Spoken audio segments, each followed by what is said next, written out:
Oh, kia ora everybody, and welcome to Strategy Growth and Community Agenda. Our first meeting ever, so it's a bit exciting. Look, we're just going to do a little bit of a redo of the agenda items today, and we're going to with the smart growth review. So that we can spend 20 minutes on that, break for morning tea, because I think we're going to expect some visitors around about 11 o'clock. So that we can get straight into the topic that they will be interested in, so that they didn't need to want to hang around because they had to go back to work and that sort of stuff. So we are going to start with on page 77.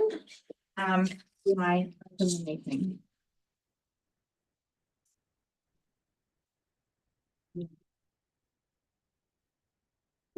So we've got order of businesses. Number one, we're going to start with apologies. So we can go into the declaration of conflicts of interest. Have anybody got any conflicts of interest? We should declare those throughout the meeting. And for standing orders, the recommendation is that the following standing orders are suspended for the duration of the meeting. Time limits on speakers, 21.5 members may speak only once, and 21.6 limits on the number of speakers, and this allows for a little bit of speaking and moving and a little bit more freedom about the meeting. So for the movement for that. Thank you. Right. Now we're going to skip page 77. Yeah. And we're going to talk about a smart growth review, update and actions. So that's pretty exciting, and we're going to hand over to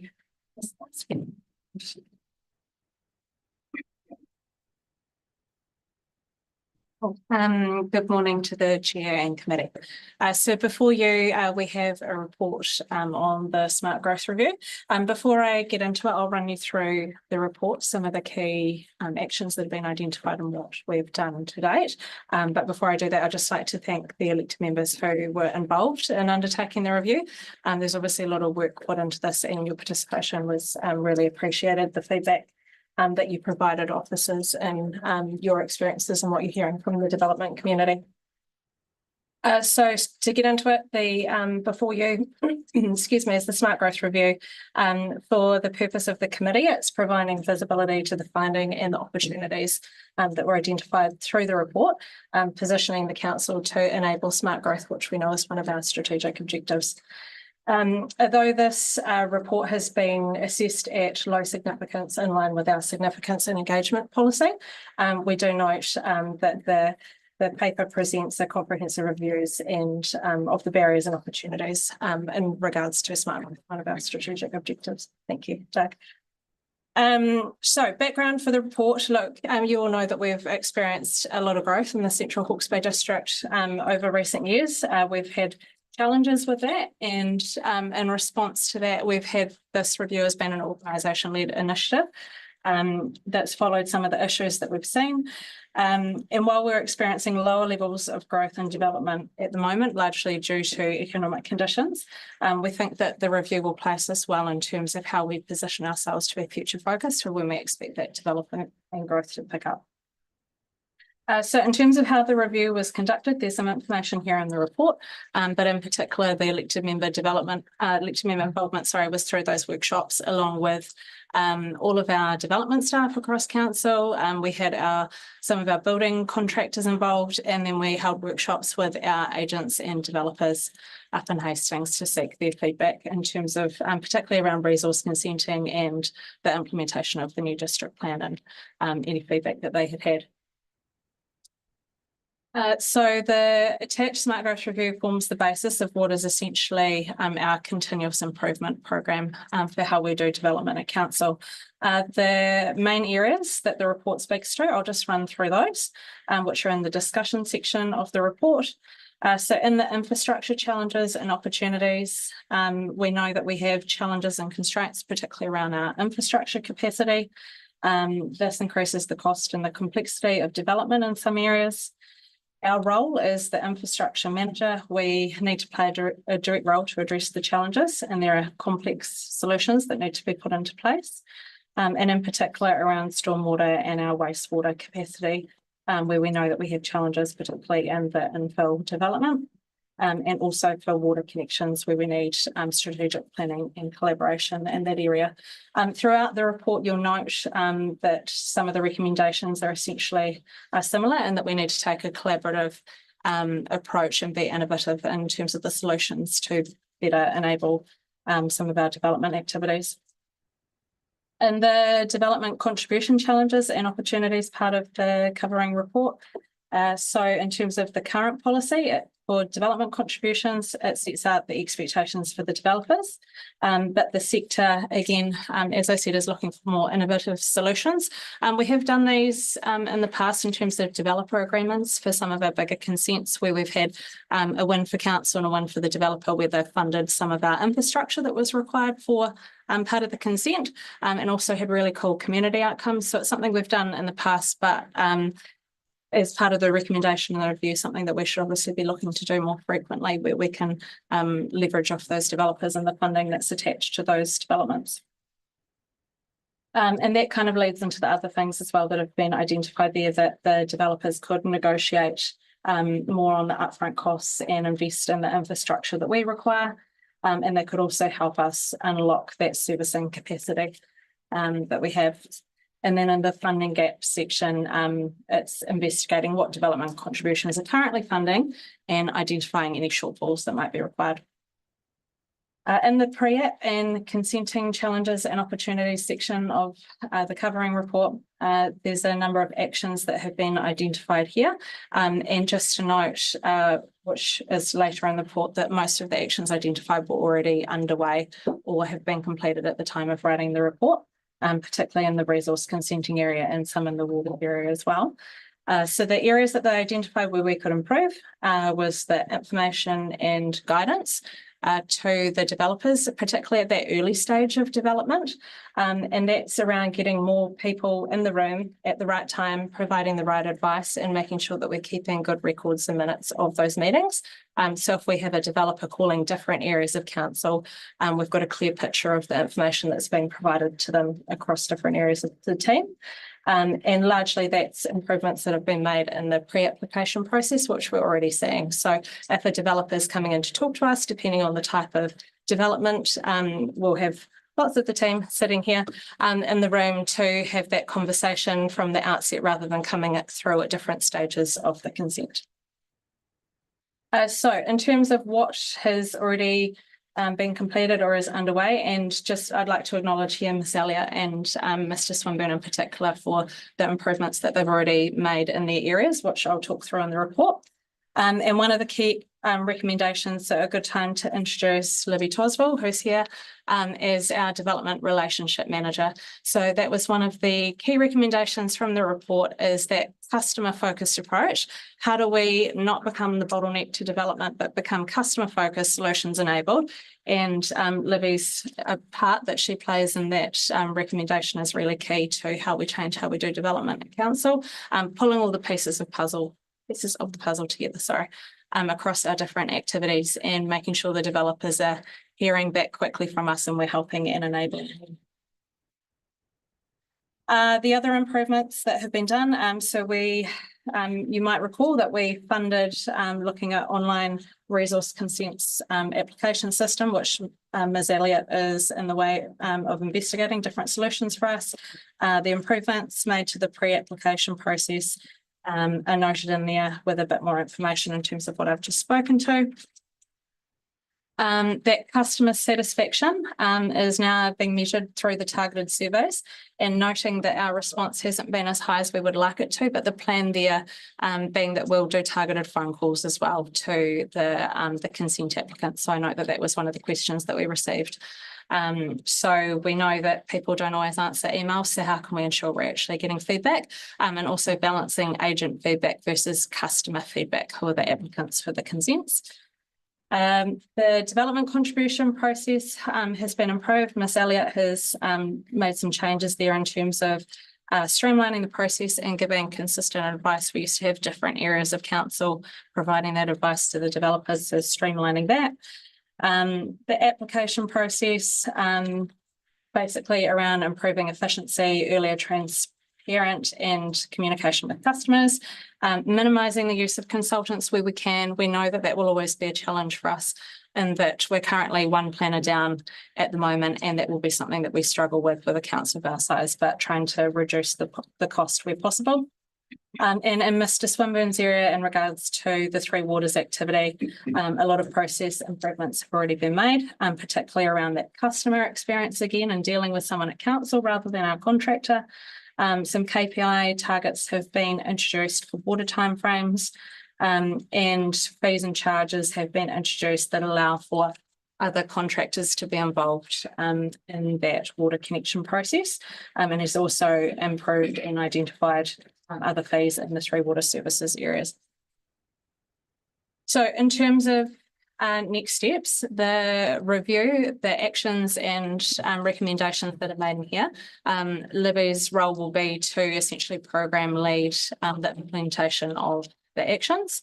Noting that some of the actions that are recommended are less complex, we can easily make changes within what we're already doing, but some of the recommendations are much bigger conversations in terms of things like infrastructure and development contributions, and we expect that those conversations will come up again through the next long-term plan.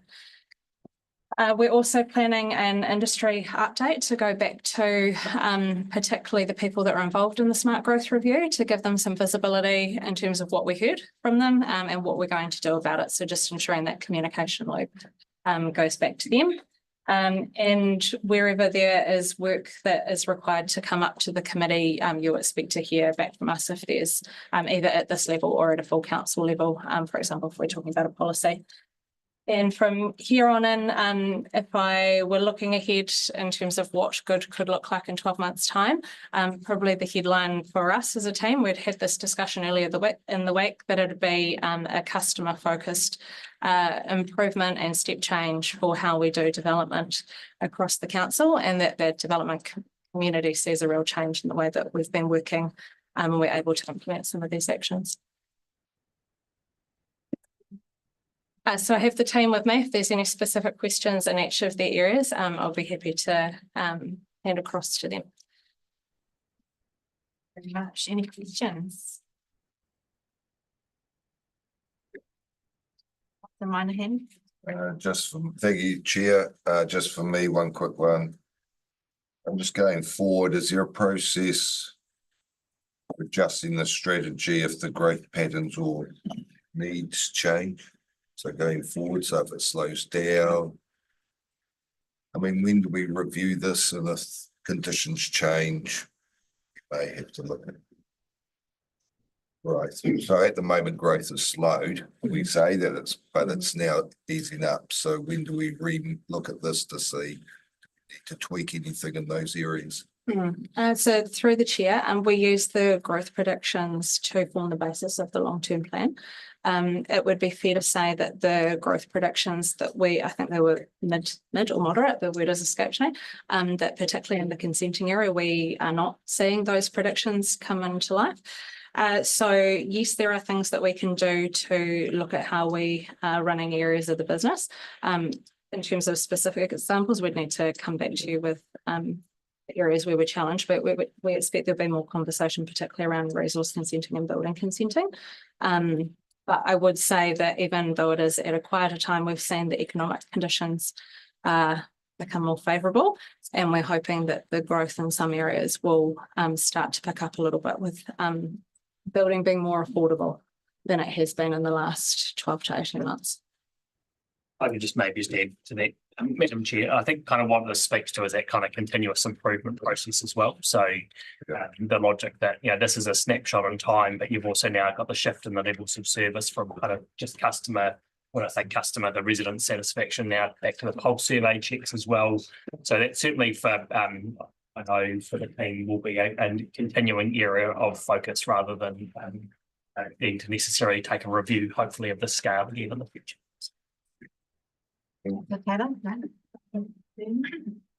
I know that it is early days, but the feedback from developers at this point is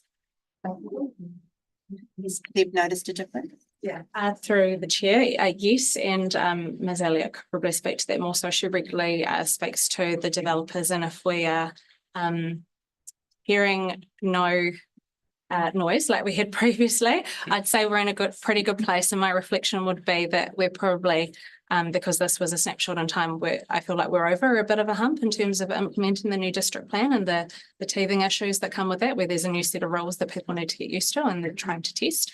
But from what I'm hearing from the team is that we're certainly in a better place, and largely that's down to communication, to be honest, and keeping them up to date with what we're doing. There's some context, Madam Chair. So yesterday I rang one of the surveyors who normally rings me that we use quite a bit on another topic. We joked about the fact that I was ringing him and not the other way around. First one, but yeah, no, really like notably size team. I think that's the review, but also just the kind of the depth of the team now and some of the changes that you've seen, whether that's consenting, the shift to in-house, some of the process change as well. So yeah, well done to the team as well. Taylor? Yeah, just I think, are you confident that the systems that we're putting in place, the processes that are being put in place, will outlive the people in the positions that we have currently, so that the council can outlive those roles, or the processes outlive those roles? Yeah, through the chair, and that's the intent of this, is to build the system so that across all areas of council there is a system and process change. But I do acknowledge that we will always, because of our size and scale and only having one individual in one role, that is always a risk that we will have at council. But we will mitigate that as best we can in terms of process change and operating procedure change. And so when new starters come on board, for example, they've already got that set up for them rather than that institutional knowledge walking out the door. But the key part, I think, in my mind, is that relationship with the developers and having that relationship with more than one person at council and across the board, rather than that lying with a sole person in an activity. Thank you. One more. This is really good stuff. Thank you. I just wondered whether, and it notes a couple of things that we as councillors can do to help enable this. There's a conversation about us reviewing some of our risk appetite. There's stuff about the online resource consent stuff, like in terms of resourcing that we can support. I just wonder whether in the risk the conservativeness around the implementation of the district plan, whether there is anything about the public-private split of fees which causes us to be more risk averse because we're trying to get the fees to come back. And it's not really covered anywhere in here, and I just would encourage that if there is something we need to do in that public-private split with the change of economic circumstances, that raise that with us so that we can talk about it. Yeah, so through the chair, that's certainly been on my mind in terms of the financial performance of the activity and what other levers we could look at changing or adjusting, given the context of where we're currently at. So I agree. I think that's worth the discussion. I was going to say that along that same lines, that we don't live and breathe this stuff. We only get the reaction from the community when it does or doesn't work. And so, yeah, you guys are actually seeing stuff that actually there's a simple policy change or something that needs to be discussed at this table, then at least don't be afraid to put that recommendation forward to us, because sort of knee-jerk, well, we've not done knee-jerk stuff, but we've done policy decisions here, and then we don't always understand the consequences of it over here, and you guys are the ones that live and breathe it. So please don't be afraid to come forward with those recommendations, especially as we head into another long-term plan, which is not going to be way, or even an annual plan. Yeah. And you'll see those milestones. So, like DCs as an example, there's a lot in the DC which will require a decision of council, but also triggers a special consultative procedure as well. So yeah, we'll build that into the work program to you. Those as we go.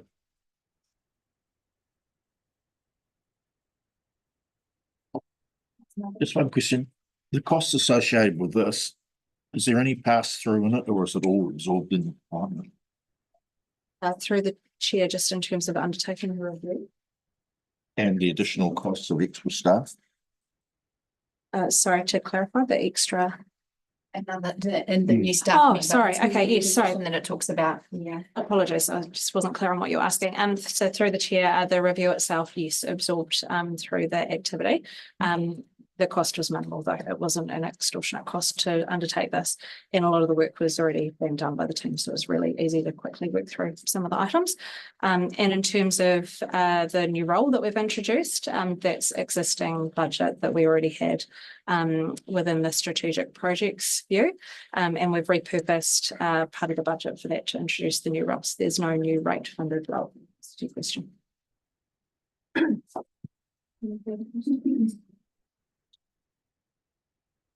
Okay, so I'm really wrecked with this. So I just was singing when I was reading it. I was very, very proud of it. And I thought, well done to the team that have pulled it together. And that is an excellent report. I think it's really sort of outlined and certainly alleviated any of the concerns that I might have had in the past, and I'm confident that it's a revolving review. And like you say, embedding it into the business so that it lives past the people and things like that. I think we're really confident that we're in a really good place, even though there is a little bit of a downturn. It won't always be that way. So that we can actually respond as time goes on. So thank you so much for all of this work and allowing us to be a part of it as well, and hearing the concerns of and doing something about it. So Councillor Moynihan, did you have your hand up? No. Okay, thank you. All right, so the recommendation is that the Strategy Growth and Community Committee notes the Smart Growth Review and reports. So do I have a mover for that? Taylor, Moynihan, would you like to speak? No, I'll just reiterate what you just said. It's great to see this coming through, and the calls that we get, that hopefully that complaints process, we take away the complaints process and put a good process in place. Thank you. And did you want something? Any against? Great. Okay, so what we're going to do is we're going to suspend the meeting for a minute so that we can go to the bathroom and have a cup of tea and a biscuit and things like that, especially as that we might expect more guests to come in so that they don't have to come into a meeting sort of say. So we're going to suspend it, and then we'll get straight back into the agenda at about maybe just after 11. Well, we'll go to 11, see how we go. Probably be just after 11 when we come back. And then we will go straight into the item of establishing the Hawke's Bay Water Trust. So that's the conversation that we'll have with that, so that you guys can go back to lives if you would like to. Okay, so we'll see you again at about just after 11.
The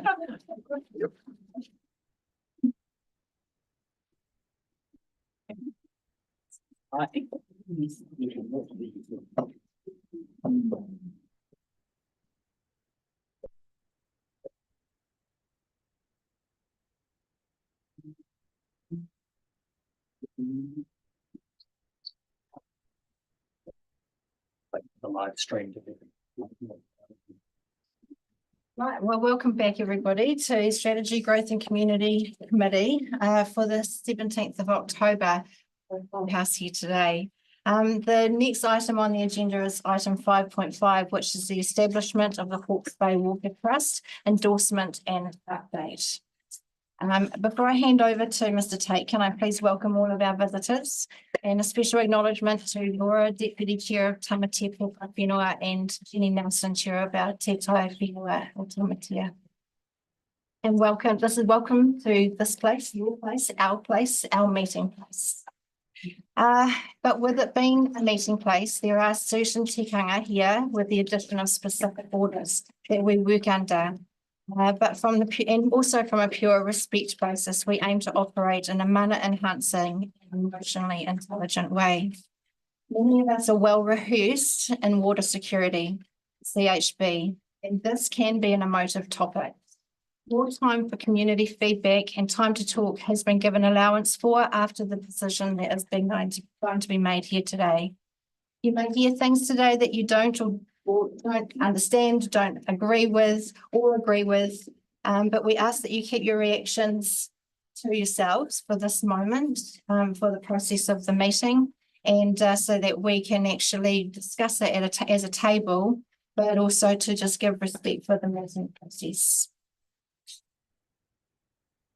To councillors, this paper here today isn't a surprise to us.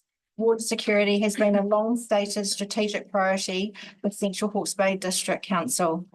There have been regular updates and organisation reports, public meetings. It remains in our strategic documents and has had many work streams and flow-ons that you would have been all reminded of in the front end of this report that you would have read before today. The candle, although dimmer than it has been in past years, still remains burning on our elected member priorities board, which is up behind me. Today may or not be a small but important step towards or away from that priority. We have motions in front of us. However, as always, we are fluid and we are changeable. But I ask that outside of your questions, if you want additions and changes to the motions, then that you have these well thought out and able to deliver to Jane and Annalie to type up for us all to be able to see. So for our people online. So with that, I'll hand over to our Chief Executive. Thank you, Madam Chair. And morena koutou everybody. Welcome to our rangatira Tamatea as well. So look, I'm going to go through the report page by page today and just really take our time to go through it. Particularly noting that this is the first time that for you as elected members, I have been able to collectively gather all of the advice that I have taken, the advice that I've worked through, and particularly the advice that I'm going to give you today in terms of a proposed establishment of the Hawke's Bay Water Trust. Since last year, you've been provided with updates on the diligence process that I've been working through based on your elected member priority. But again, being really clear that this has only been in recent weeks where I've actually been able to get to a point where for the first time I can actually present my advice to you to consider the establishment of the trust. So I just want to be really, clear on that. So again, I'm just going to take the report page by page, and again, Madam Chair, happy to take questions as we go, or preferably at the end. But look, just really noting, as you've said, look, water security has been a really long stated priority of Central Hawke's Bay for a number of years now. Look, I'm not going to go through all of the background, but look, we've done a number of things, particularly in my tenure here as both Chief Executive and previously as a Group Manager with Council since 2018, around not just water security, but a number of other initiatives that support land use diversification and other forums to that end as well. We've also supported other areas that support water security, the Tranche 2 allocations being examples of that. Moving really onto page 123 of your agenda, we've talked about process and the timelines that I've gone through in terms of basically working through the trust deed. Really, that work began in February of this year. Having had space after Cyclone Gabrielle, picking up the elected member priority. My real focus at that stage was on getting good legal due diligence to make sure that we were appropriately managing risk and our council responsibilities, particularly under the Local Government Act. Again, page 123 talks about the process that we went through in terms of the drafting of an initial trust scope that was shared with our partners, Tamatea Pokai Whenua, along with Water Holdings Hawke's Bay. Again, we've now got to a point where the trust deed has reached general agreement across the parties, and I'm able to present that to you along with advice as well. Moving on to page 124, included in the agenda again for the first time that you've seen that is a copy of the Hawke's Bay Water Trust, the draft trust deed. At the time of writing, the board of Tamatea Pokai Whenua were scheduled to have endorsed the draft trust deed, and they have done that. And just noting now that again, today's decision, any feedback that you have will start the process of all the parties having to go back and consider any other feedback that you may have on that. Page 124 talks through the specific purposes of the trust deed, and again, I've also attached the two documents in terms of the trust formation, so you can start to see how the original conversations and intent that I originally put together in terms of a scoping document has transitioned through to the trust deed that you've got in front of you today as draft. But being really clear that the specific purpose of the trust is to have a community-led approach. The clear focus will be the development of a strategy that will work through how things like the IP and consents will be used. But ultimately, it's to put community very much at the centre of the trust. Moving on to probably the commercial arrangements. And look, I want to be really clear that the trust is not a commercial entity. It's not proposed to be a commercial entity. And I've been really clear in the advice that I've sought, ensuring that there is a very clear differentiation between the two. Again, that's been a large focus of the due diligence work that I have considered in preparing the advice for you today. On the bottom of page 125 is a proposed diagram that basically outlines the proposed structure. And again, recognising that the trust is an independent trust with community at its heart. The trust deed specifically excludes them from the trust deed specifically excludes the trust from being involved directly or participating in any of the commercial development, delivery or operation of water resource infrastructure. Again, the trust, and again, you can see it on the bottom of page 125, recognising that the intention is that the IP and consents will be transferred across to the trust by way of a deed. And into the future, in the eventuality that it is even realised, the IP and consents would be licensed or leased, for want of a better word, to a commercial entity, and that would then be for that commercial entity to work through any exercising of the IP. So just really being very clear that the trust is not to have a commercial intent. Its intent is to, again, have water security and water security initiatives at its centre. In terms of appointments, it is proposed that the initial weighting will be 2 appointees from Tamatea Pokai Whenua Trust, 1 trustee to be appointed by council, and one inaugural trustee to be appointed by Water Holdings Hawke's Bay. That is only for an initial period of 3 years. After 3 years, that will fall off. And the proposed makeup of the trust will be 2 Tamatea Pokai Whenua members, 1 from council and 2 just on to page 126, noting council's ongoing role in the trust. Again, our primary role is to appoint a single trustee. That is what is proposed in the trustee. Again, I've made some words in there in the middle of those paragraphs, being really clear that this isn't to be construed about exactly like we do for other appointments, whether it's the community trust or previously, as we used to do, onto the consumers trust for central lines. This isn't an ability to influence or direct our appointee. They are very clear independent appointees to council. Our role will simply be to make the appointee on behalf of council. I talked earlier about the due diligence work, in particular the early legal advice that I got in terms of structuring up a proposed trust.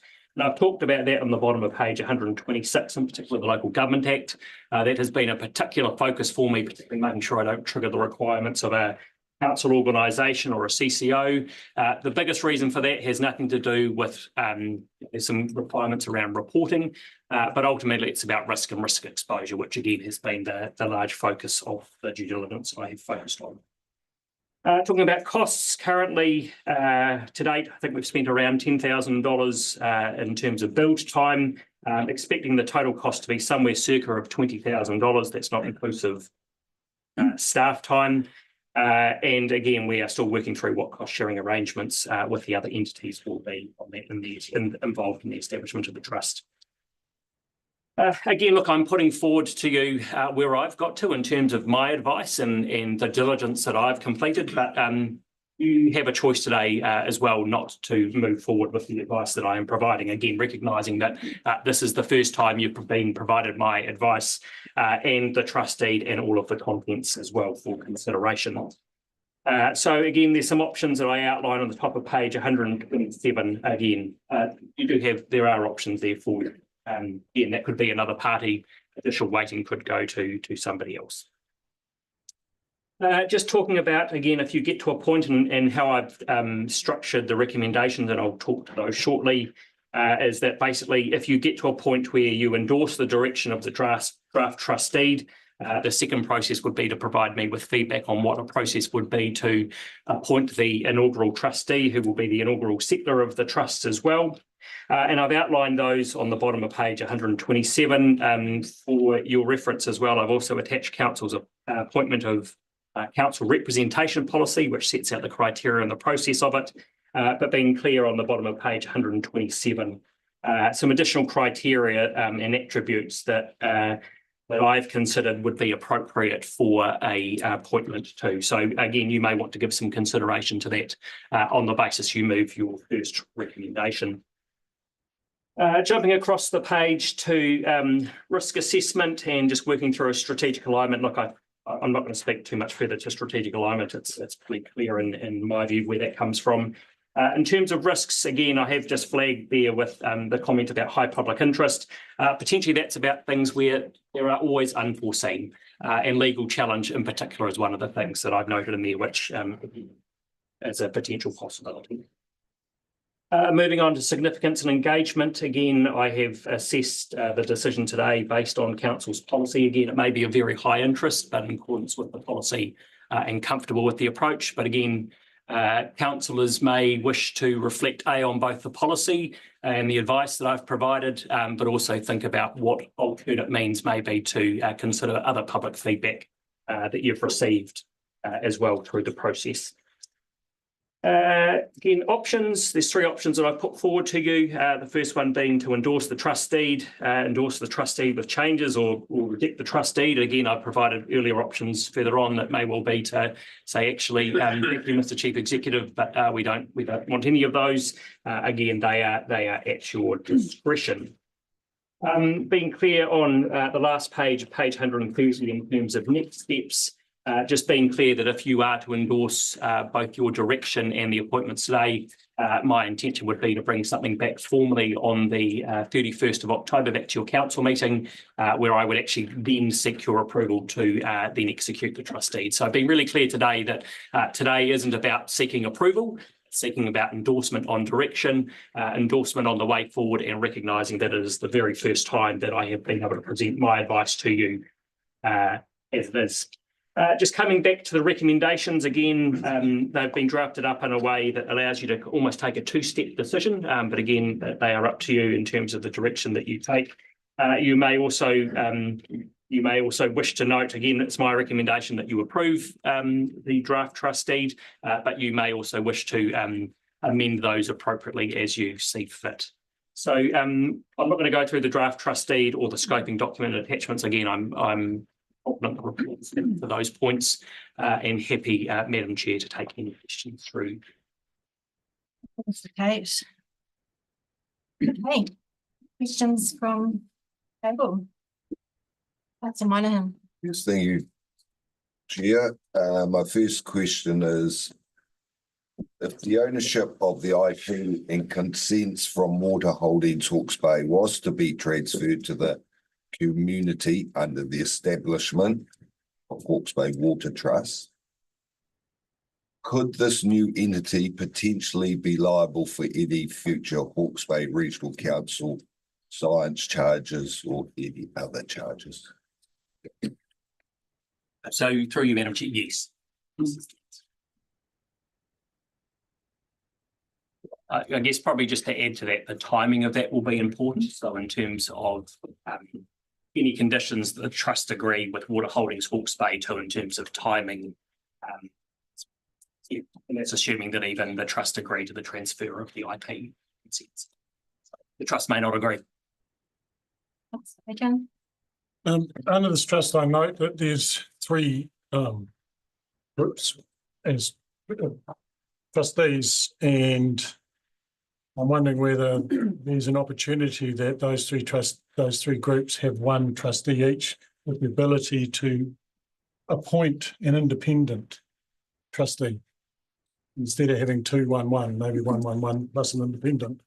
Can we change that, or is that already?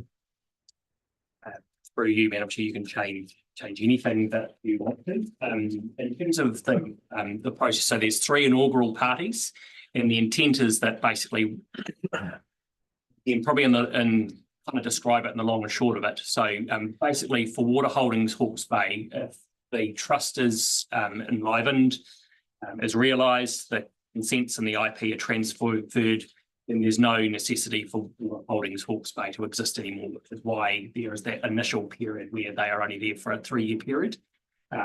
So again, and that drops the 4 initial settlers down to what will be the 3 appointees. So 1 of council, 2 of Tamati Port Whenua. There'll be the ability to bring on those 2, which could well be independent.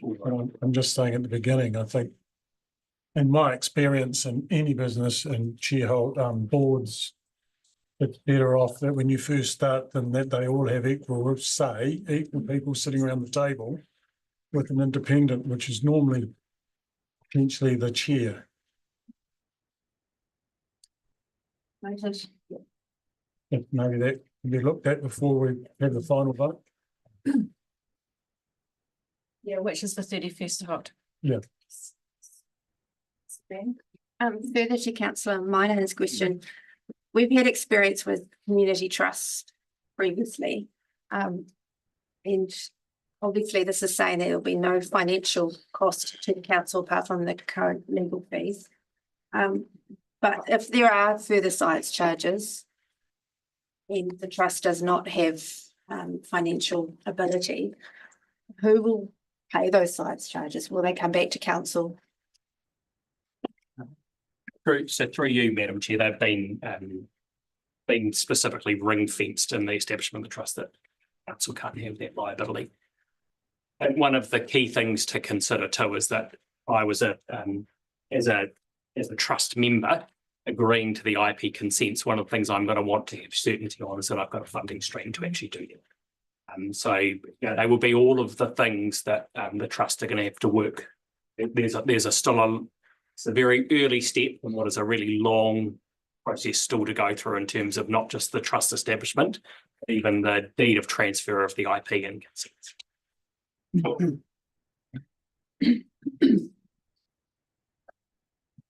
Thanks. Thank you, Madam Chair. Thank you, Doug, for your paper and advice. 2 particular questions. On page 127, you talk about the appointment onto the trust, and you've noted another couple of options about another party making the community appointment rather than council. Are there any others? Because I just think about some of the other trust mechanisms we've got, for instance, the Consumer Powers Trust, where it's actually elected. Were any other options kind of considered in that advice, aside from council making the appointment? So just probably reflection of the conversations. One of the one of the views of the other parties was that council were recognising that water holdings would drop off.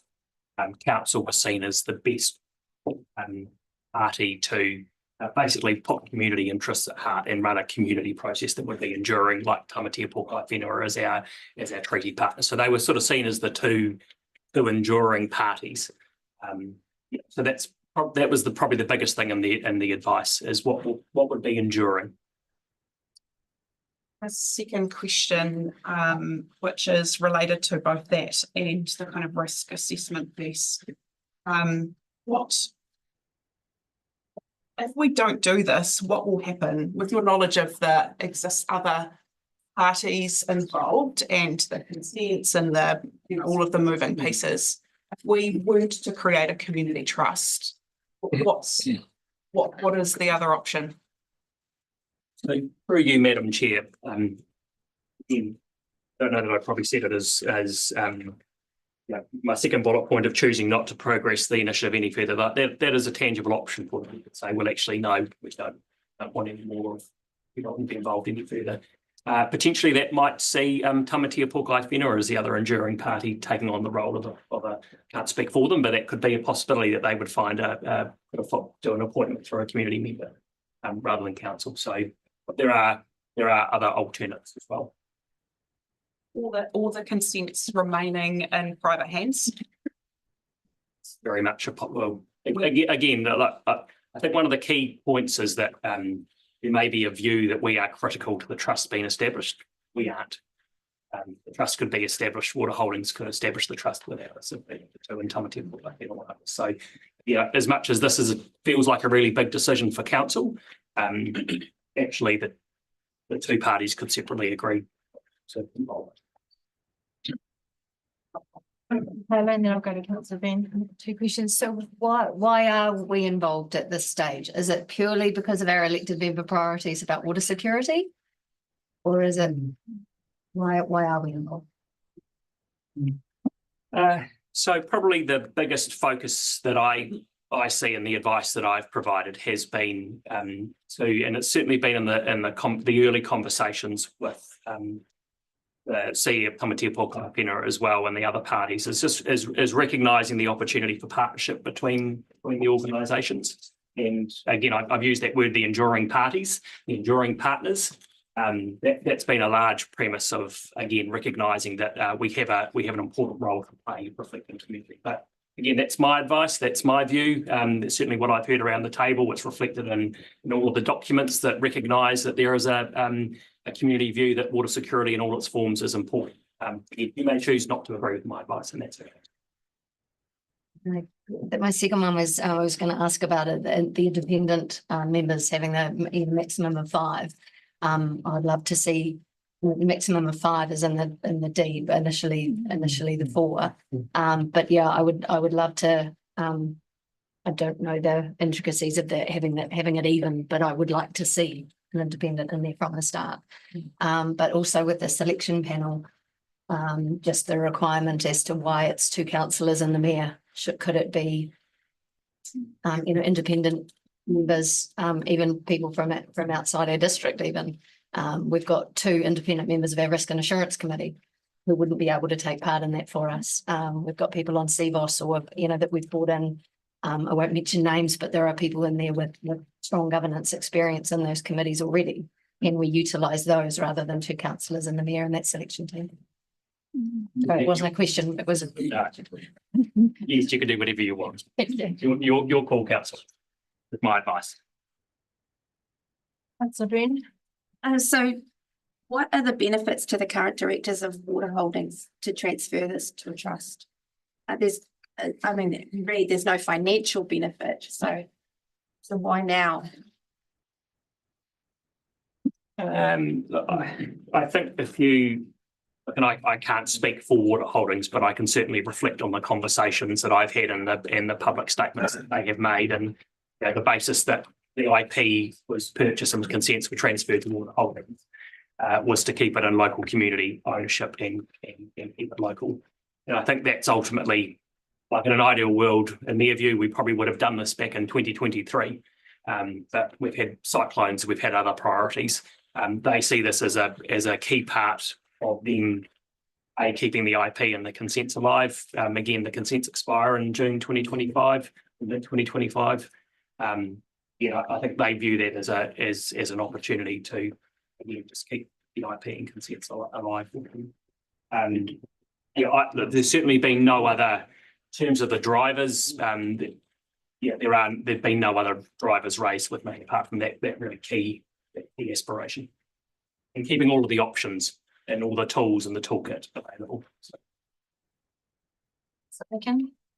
Just going forward, there's been some suggestions, various suggestions around the table about some of the things. If we pass this as it is right now, do we have an opportunity to put some of those ideas into change before the next meeting? Or do we need to put in a resolution sitting in here to say that we look at those changes and they come to the meeting when we finally pass this, the council meeting? How's that going to work? So through you, Madam Chair, I wonder if you kind of work through your questioning of me, and then you can have your discussion about what you want, actually what you might want some more advice on. And we can kind of conclude your first, and again, that might be some that you endorse the direction of the draft trust deed with further information to be presented back to council's meeting of the 31st of October. That might be, maybe call that one utterly. So that might be one that you want to put, but again, I would really encourage you first of all to make sure you've got the right questions, got the right advice, and then to have a debate and have a discussion about what you might want to see included. Yes, thank you, Chair. Just to add on to Councillor Aitken's comment, for me, going forward for my next meeting, I was just wondering if you could note in the report for the 23rd of October, you could give me any examples of successful water trusts in New Zealand and how they were funded. So it gives me an indication of what I'm looking at.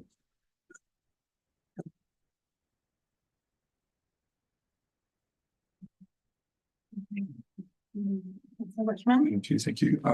Can you talk to me? So today there's a lot of our community here. Where is the opportunity to talk to the emotions? Tell me about that. And if they're not going to talk to the emotions, have we got any other mechanisms we can do so they can report how they're feeling and where they're going with this topic? Thank you. And again, through you, Madam Chair. So look, I'll note that there's been some requests for public forum as part of this process as well. And to be clear, as much as it wasn't approved for this meeting, there was time put aside for the 31st. Being really clear and the advice that I provided to both the chair and the mayor, this needs to be your first opportunity to actually have considered the information. There are members of the public that have seen some of this information before you've even seen it.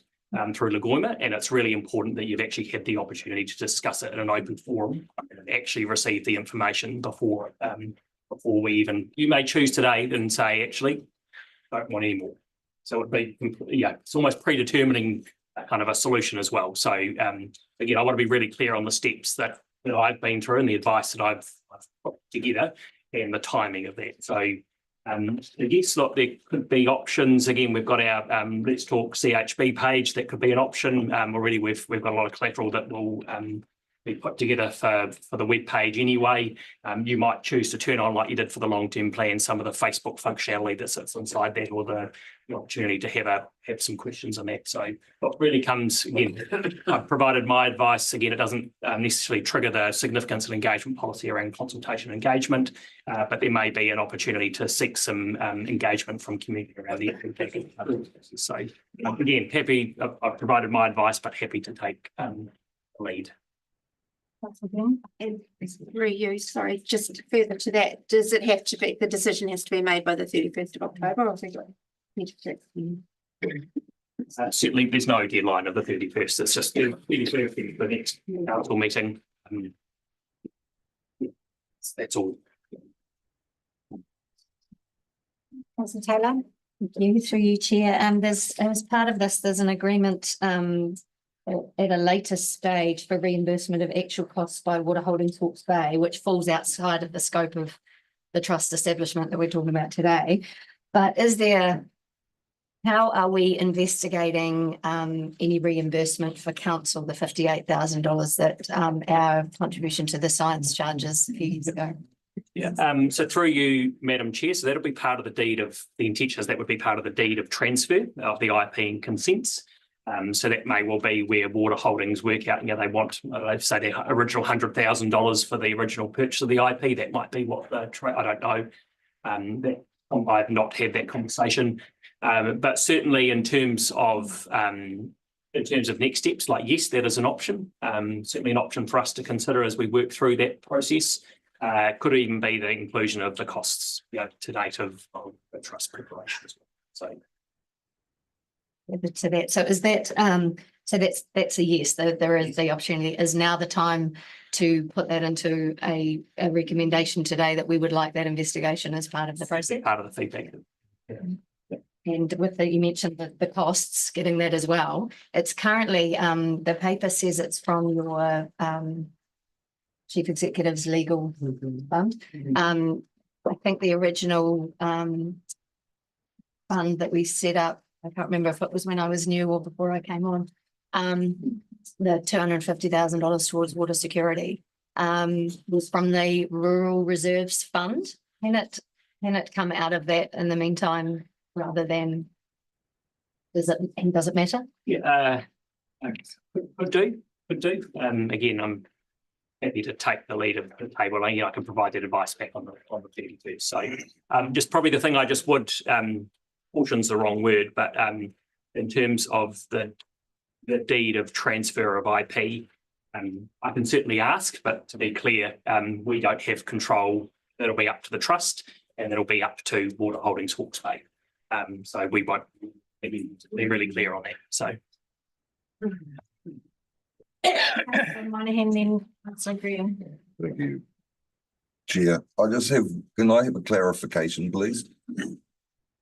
It's just about the proposed trustee structure. And it's been discussed like independent member. Could it also be possible to have a local community trustee appointed? Is that possible? It's just to show transparency and accountability. I was wondering, we're talking about independent member or someone. Can it be a local community trustee appointee? That's my question.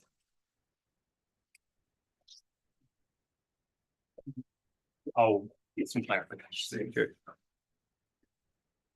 Councillor Graham. Just to be quite clear and clarity is that moving this motion today is these consents are purely being held, we are custodians of them, that's all. In the council. We are custodian, we are really looking after those consents for commercial. No, sorry. Maybe I'll reword there. Sorry, no, I'll move. Yeah. We are merely a part of a chain of looking after what we want to do with water security in the future. Can I move? Yeah. I've got a suggestion for some additional words as well, Madam Chair. Would it be okay if we hear the additional suggestions? Yes. I think there's been some great questions and feedback around the table, and I think that idea of potentially reshaping the recommendation to endorse the direction of the trustee with some further advice to come back to the next council meeting, I think that would be really helpful, as Mr. Tate had suggested before, but also wonder whether there's a third point that council actively seeks views and inputs from the community before the next council meeting. And I think you've suggested some ways, actually, just when you were speaking before, Mr. Tate, that's probably a good start.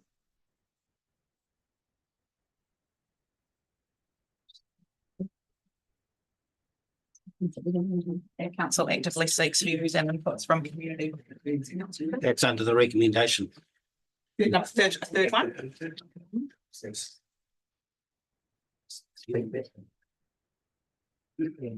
Views and inputs.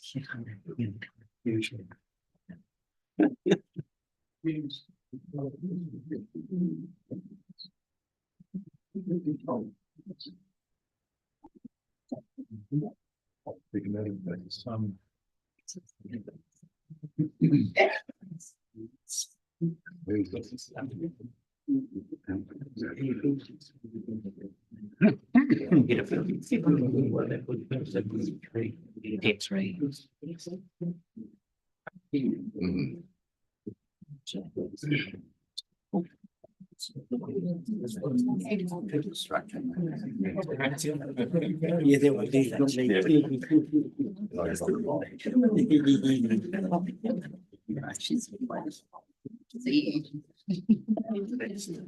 Sorry, was there an amendment to the? Yeah, so I think it's Direction. it endorses the direction of the draft Hawke's Bay Water Trust deed with further advice to come to council on.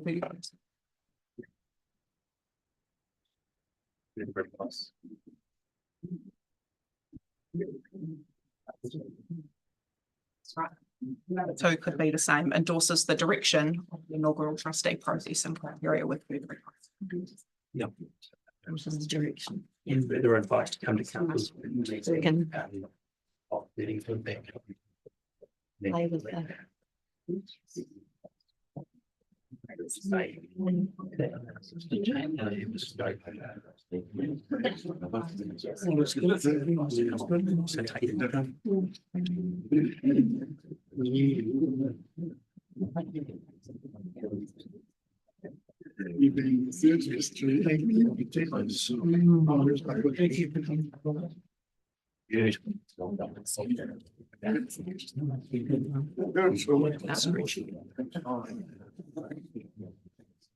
Just gonna screen share that so everybody can see it.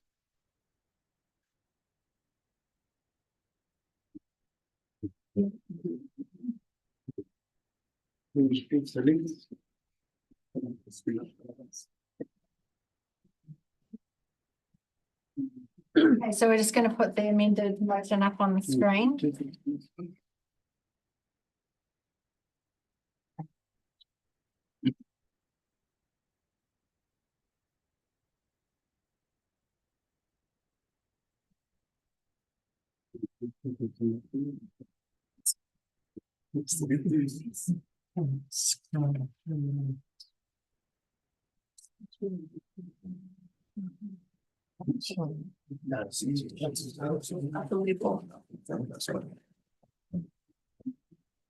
It's not the.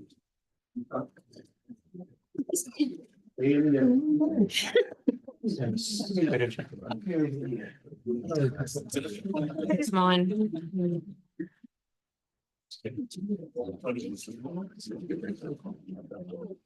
Anyone else?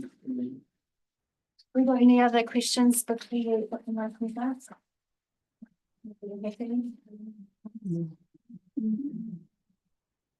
Just need to see the endorsement.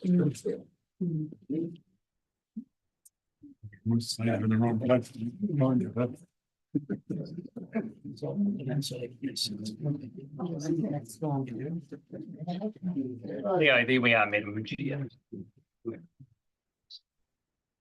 Okay, so the recommendation is that the Strategy, Growth and Wellbeing Committee endorses the directions of the draft Hawke's Bay Water Trust deed with further advice to come to council's meeting on the 31st of October 2024. Number 2 is that we endorse the proposed inaugural trustee process and criteria with further advice to come to council's meeting of 31st of October 2024. And that council actively seeks feedback and views and inputs from the community on the trust deed ahead of the council meeting on the 31st of October 2024. I'll move. Just reminding us all here that some of the feedback that we've given is around the selection panel. That's been noted, the independent member.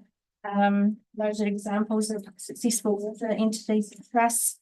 Making sure that we have that platform for consultation with our community, which is already in the motion. And having say around the deed of transfer. Is there even a possibility in local community trustee? Some of the points that we.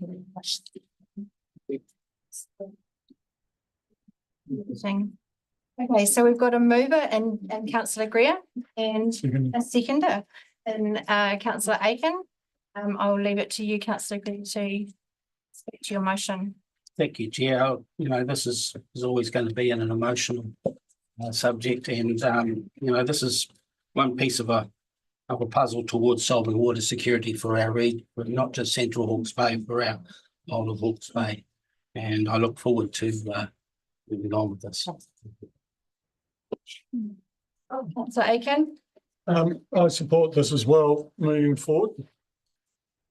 And the reasons are that I'm on the climate committee as well, and we talk about climate change a lot and how we're going to have more droughts and more severe droughts and everything else. And this council, for the 9-8 years I've been on it, have talked about water security for a long time.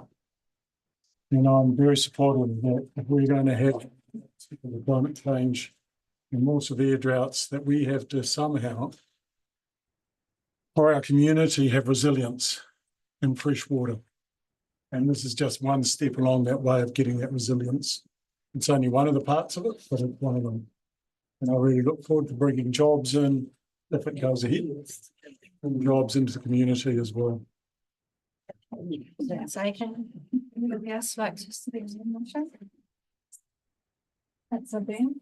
I'm happy to endorse the motion, but I think it has to be clear that this isn't saying that the dam is still viable or anything like that. That investigation, I guess, will be up to the trust. This is just moving the ownership of the consents and the IP into another entity. So we'll be endorsing it. So yeah, I'll be supporting the motion.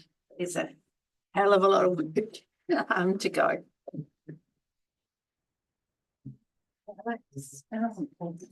Thank you, Madam Chair.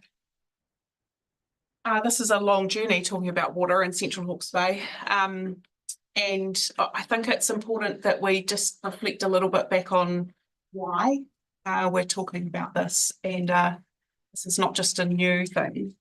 And when I think about the challenges we have in Central Hawke's Bay, they've been accumulating over many, many years. And we've taken a view that there needs to be quite a variety of tools in the toolkit about how we deal with it. And so the more recent times of conversation stem back to approximately 2008, when the Regional Council Committee of Allocation of Water, I can't even remember what it was called now, gave the final kind of allocation that said, against the advice of their staff at the time, that said, let's give this water consent, even though we think that the catchment is fully allocated and too much water is coming out from below the ground already. And since then, there's been quite a number of issues and frameworks put on the table. And what we've got is a place here in Central Hawke's Bay where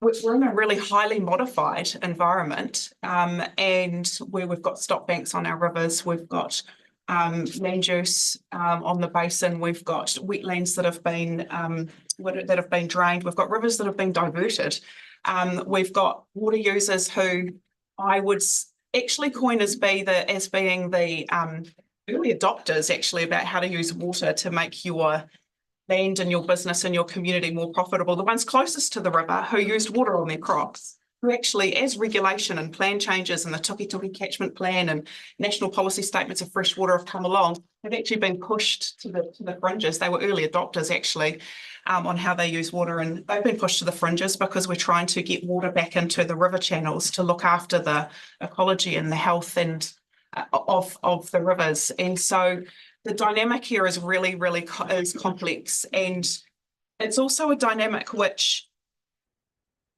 it's like we're ahead of other parts of the region because nobody else has been living with the construct of a catchment plan, which actually puts limits on where the allocations are and how they're allocated and how people use that water for the last 10 years. And we've seen the exit of business, we've seen the change of land use, and we've seen a system where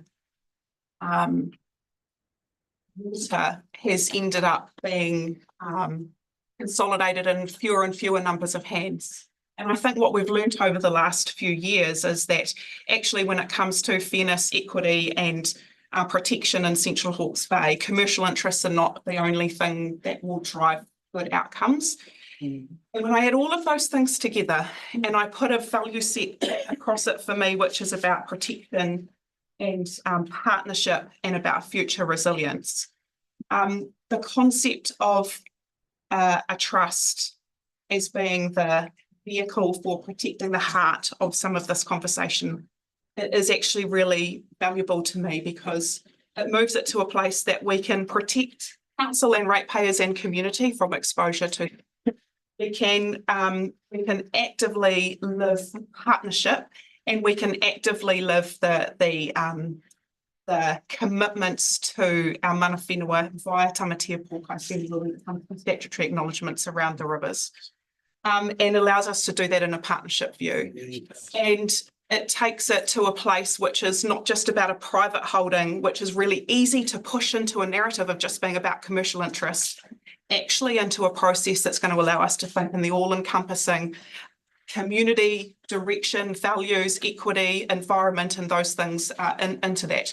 And it challenges us to not be preconceived on what we think storage looks like as well, because actually part of what has happened in the last couple of years is this reimagining, rescoping around what's important, what's the hierarchy of importance. And as controversial as it has been at national levels, Te Mana o Te Wai has been something that has been tried to incorporate it into a newer view of how to look at storage here in Central Hawke's Bay. And I think the important here is that we've got the opportunity to continue those kinds of directions where we get our priorities right. It's not just about the money. And so yes, activity and economy and growth and viability for our households and our businesses is important, but actually we need to do that in a way that really reflects the right priorities for the future for us. And so this really subtle shift from a private and commercially driven perspective into a community owned via a trust mechanism that enlivens protection and partnership is actually really powerful. So I love the questions that have come from the table about how we could perhaps refine this and make it more acceptable to how we might want to take it forward. And I love the fact that we've got in here that we want to engage in some further conversation about how we bring community views to this. This is indeed a motive, absolutely, because it's so important to all of us in our livelihoods. I just, in closing all of that, I want to thank everybody who has reached out to us in the last few days and weeks on this topic, and that those of you who have come to spend your time here today. It speaks really clearly to that, and the role that we have in democracy about having an equal footing of people being able to contribute and challenge and debate and converse on these kinds of issues. So I really want to thank all of you for that, for being here, and for the leadership that has also been shown by tamatia pōkai whenua being in the room today too. I think that'll do me. Thank you. Thank you, Alex. Tēnā tātou. So I look at this in the 3 Ps, the participation, the partnership and the protection. So at the moment, I'm participating in this kōrero. I am questioning my partnership along with this because I'm looking at the most important thing is the protection. So 80% of my body is taken up of water and 20% of it is organic matter. When I look at that and I look at the strategies of how this dam is we can use synonyms and acronyms, but when we come down to it, it's a dam. It's putting a tap on who I am.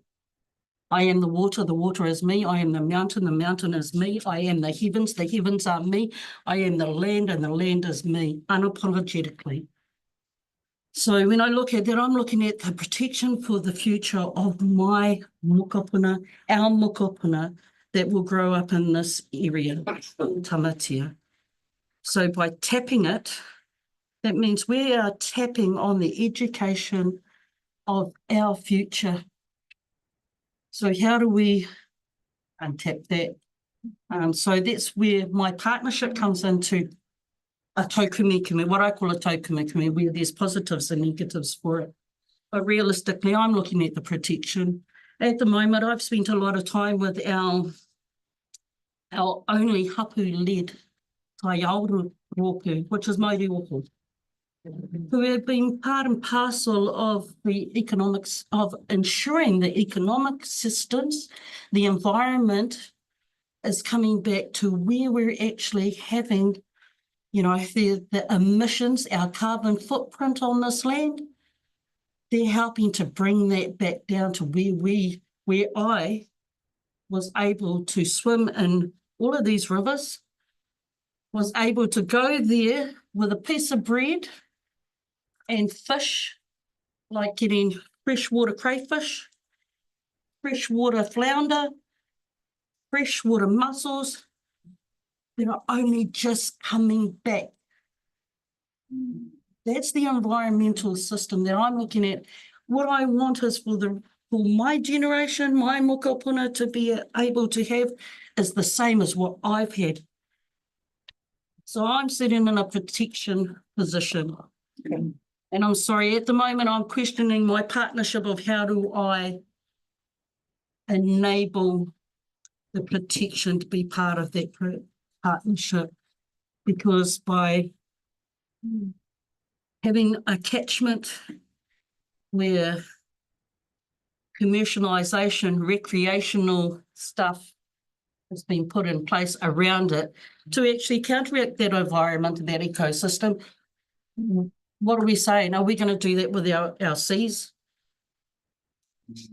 Growing up, I whakapapa to Whatuma Lake. Growing up, I couldn't even put a toenail in that roto, whereas others were able to commercially utilise it through, I don't know, you know, through canoeing, rowing on it, through, you know, having mai sitting on it. You know, we have the matuku that have just come back, the booms of the matuku that are sitting in there. We have our arakiro, our tuna, our tipuna tuna that are just coming back. How do we sustain that with a catchment like this? Is there not other options that we can look at? Is this the only option for us here in Tamatea? When I travel along the Takapau Plains, I go past a farm that's actually got a water holding tank there for the animals. Does it have to be coming from the main source of my water in me? Does it have to come from my awa and every other awa that's connected to it? So yes, that looks at, yes, there is, when this hit Rako Tātai's table back in the day, I was one of the ones that actually stood up at the time and said, what is the effects on our community, especially in our whakapapa? So that's what I ask of us today at this table. How will it affect our whakapapa in the future? Because by native planting, we know that the native planting, keeping our waterways clear, that there are ways and means apart from just having a big catchment like this. And it's not only affecting.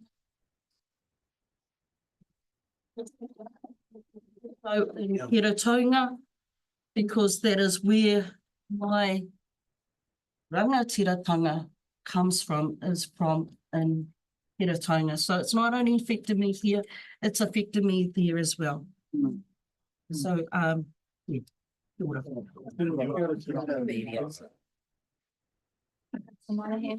Yes, thank you, the chair. Today I will endorse this draft proposal. I mean, today I've asked a lot of extra information from our CEO. And that's for me to look at all the evidence and make a very good informed decision when I make a final decision on the 23rd of October, if that does happen. 30, yeah. 20. I'd just like to add that I think this council really needs to show transparency and accountability. And I think that's because we need to help build the trust within the community. Because I feel some of our community members are skeptical of this council's involvement in this regional water trust. And I think if we show that, I think it might be a better forward move.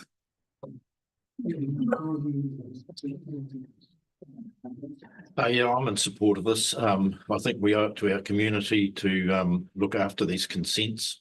And if we can do it by just being an enabler of setting up a separate entity, which the council has no financial commitment to or direct control, and that controls pass back to the community to make decisions, I think we're in a win situation. So there's no reason not to support it.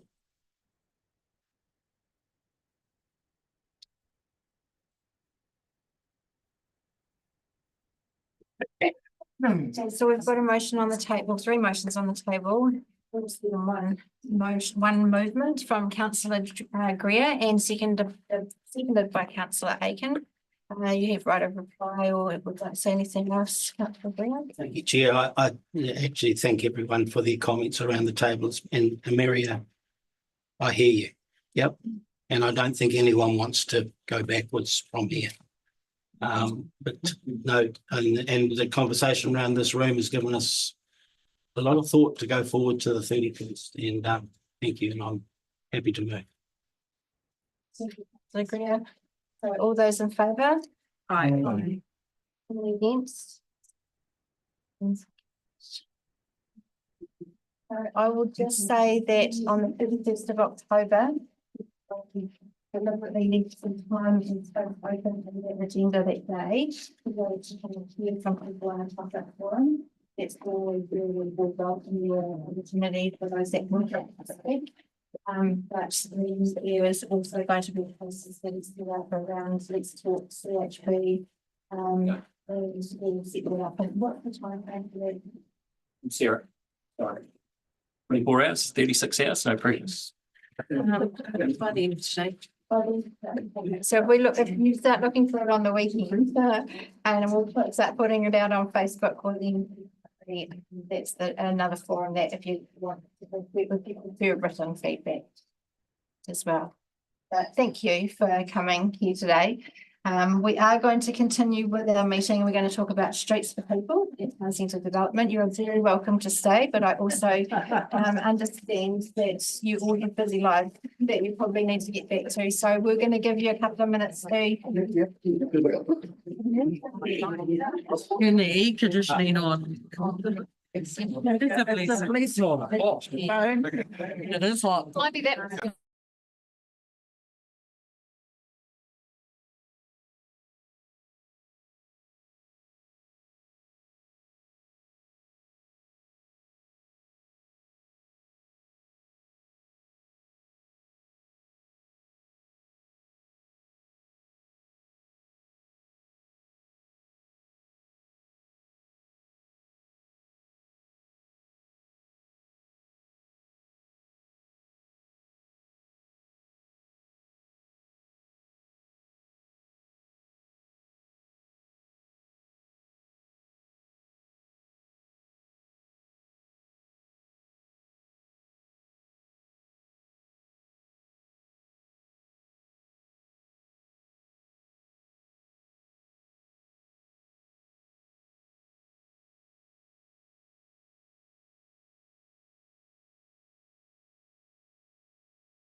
Well, kia ora, te whaka day, welcome back. We've been a bit stopy-starty today and all over the place, but that's a great day in the world of council because it means that our community is engaged and people have their say and it's important issues, which is important for us to be able to be flexible those moments. But we are going to go back to the start of our agenda, which is back to the report section, which is number 5.1 resolutions monitoring report and through Anna-Lee. Right, do you want to go there to Doug? So just, thank you. Again, so these are obviously resolutions that have come across not from this committee, but previously from council. I do wonder, Mr. Muggeridge, if you would be so kind as to give us an update on where you're at with the policy. Thank you. Afternoon, committee. So in terms of where we're at with the freedom camping bylaw implementation, things are progressing well based on the resolutions that you approved at the time of the bylaw in June this year. We have in particular opened up the ballot process for applications for the Pouri campground about 3 weeks ago now. I think the latest count that I had last night was 127 applications have been received for that location. At the same time, you'll recall that you requested or part of your resolutions which to direct officers to prepare a policy to allocate campsites. That's progressing really well as well. We have got what is I'd consider a pretty much a final draft of that policy. So we've been developing that as officers, but we have been engaging along the way with, in particular, the Pouri Camping Committee to work things through. I think it's fair to say that the new approach to doing things does create some change for some of the campers out there who have had long-standing connection to the campsite. But I think equally there is a growing appetite, I'd describe it, and a growing understanding of the need for some sort of change based on, in particular, on the feedback that was received around the ability to bring in a fair and transparent process and more opportunity for people to camp.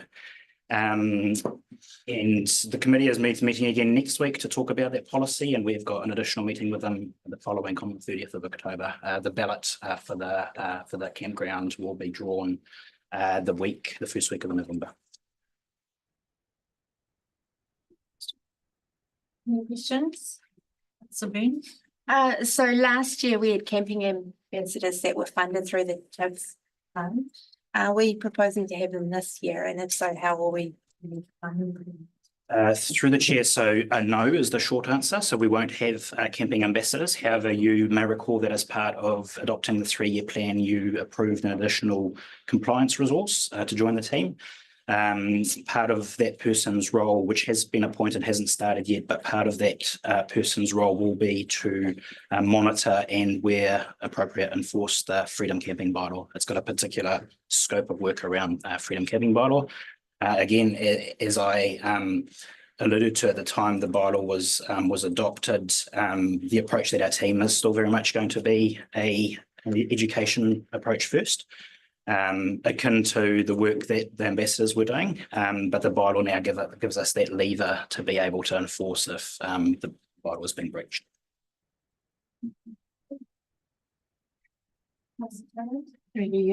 Chair, I just have a question with regards to, and apologies if this does come under the operational campsite allocation and management policy we're still developing. But one of the criticisms that there's been in the past is that the ballot system hasn't been fair and et cetera. Is that going to be done? Is that done publicly, the drawing of the ballot? What's the transparency of the ballot process? Through the chair, that's something that we can consider for sure. It's not currently part of the plan. However, what is part of the plan is once the policy has been adopted, the way that it's drafted has very clear steps about how the process will unfold. Happy to consider bringing an element of public transparency into the process, but from our perspective, in terms of the resolutions that you made, that being transparent has been very clear about what that process is. And what I will talk about is the exact wording, don't quote me on them, but is a computer generated randomized system essentially for site application. Okay. So the motion is that the strategy growth and community notes the resolutions on the general monitoring report. Councillor Green, all those in favour? Carried. Okay, so item 5.2, Streets for People program outcomes. Back to you, Mr. Muggeridge. Thank you, Madam Chair.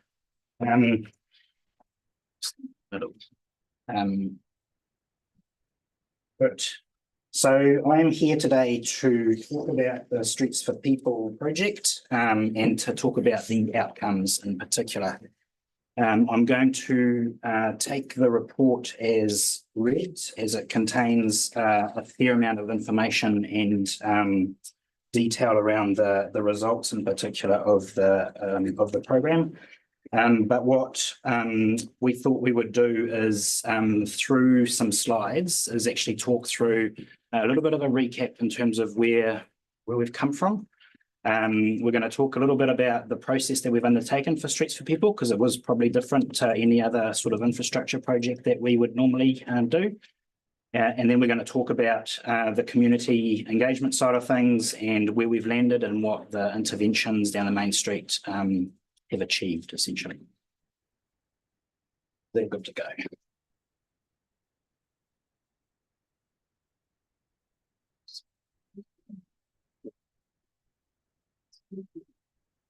Good.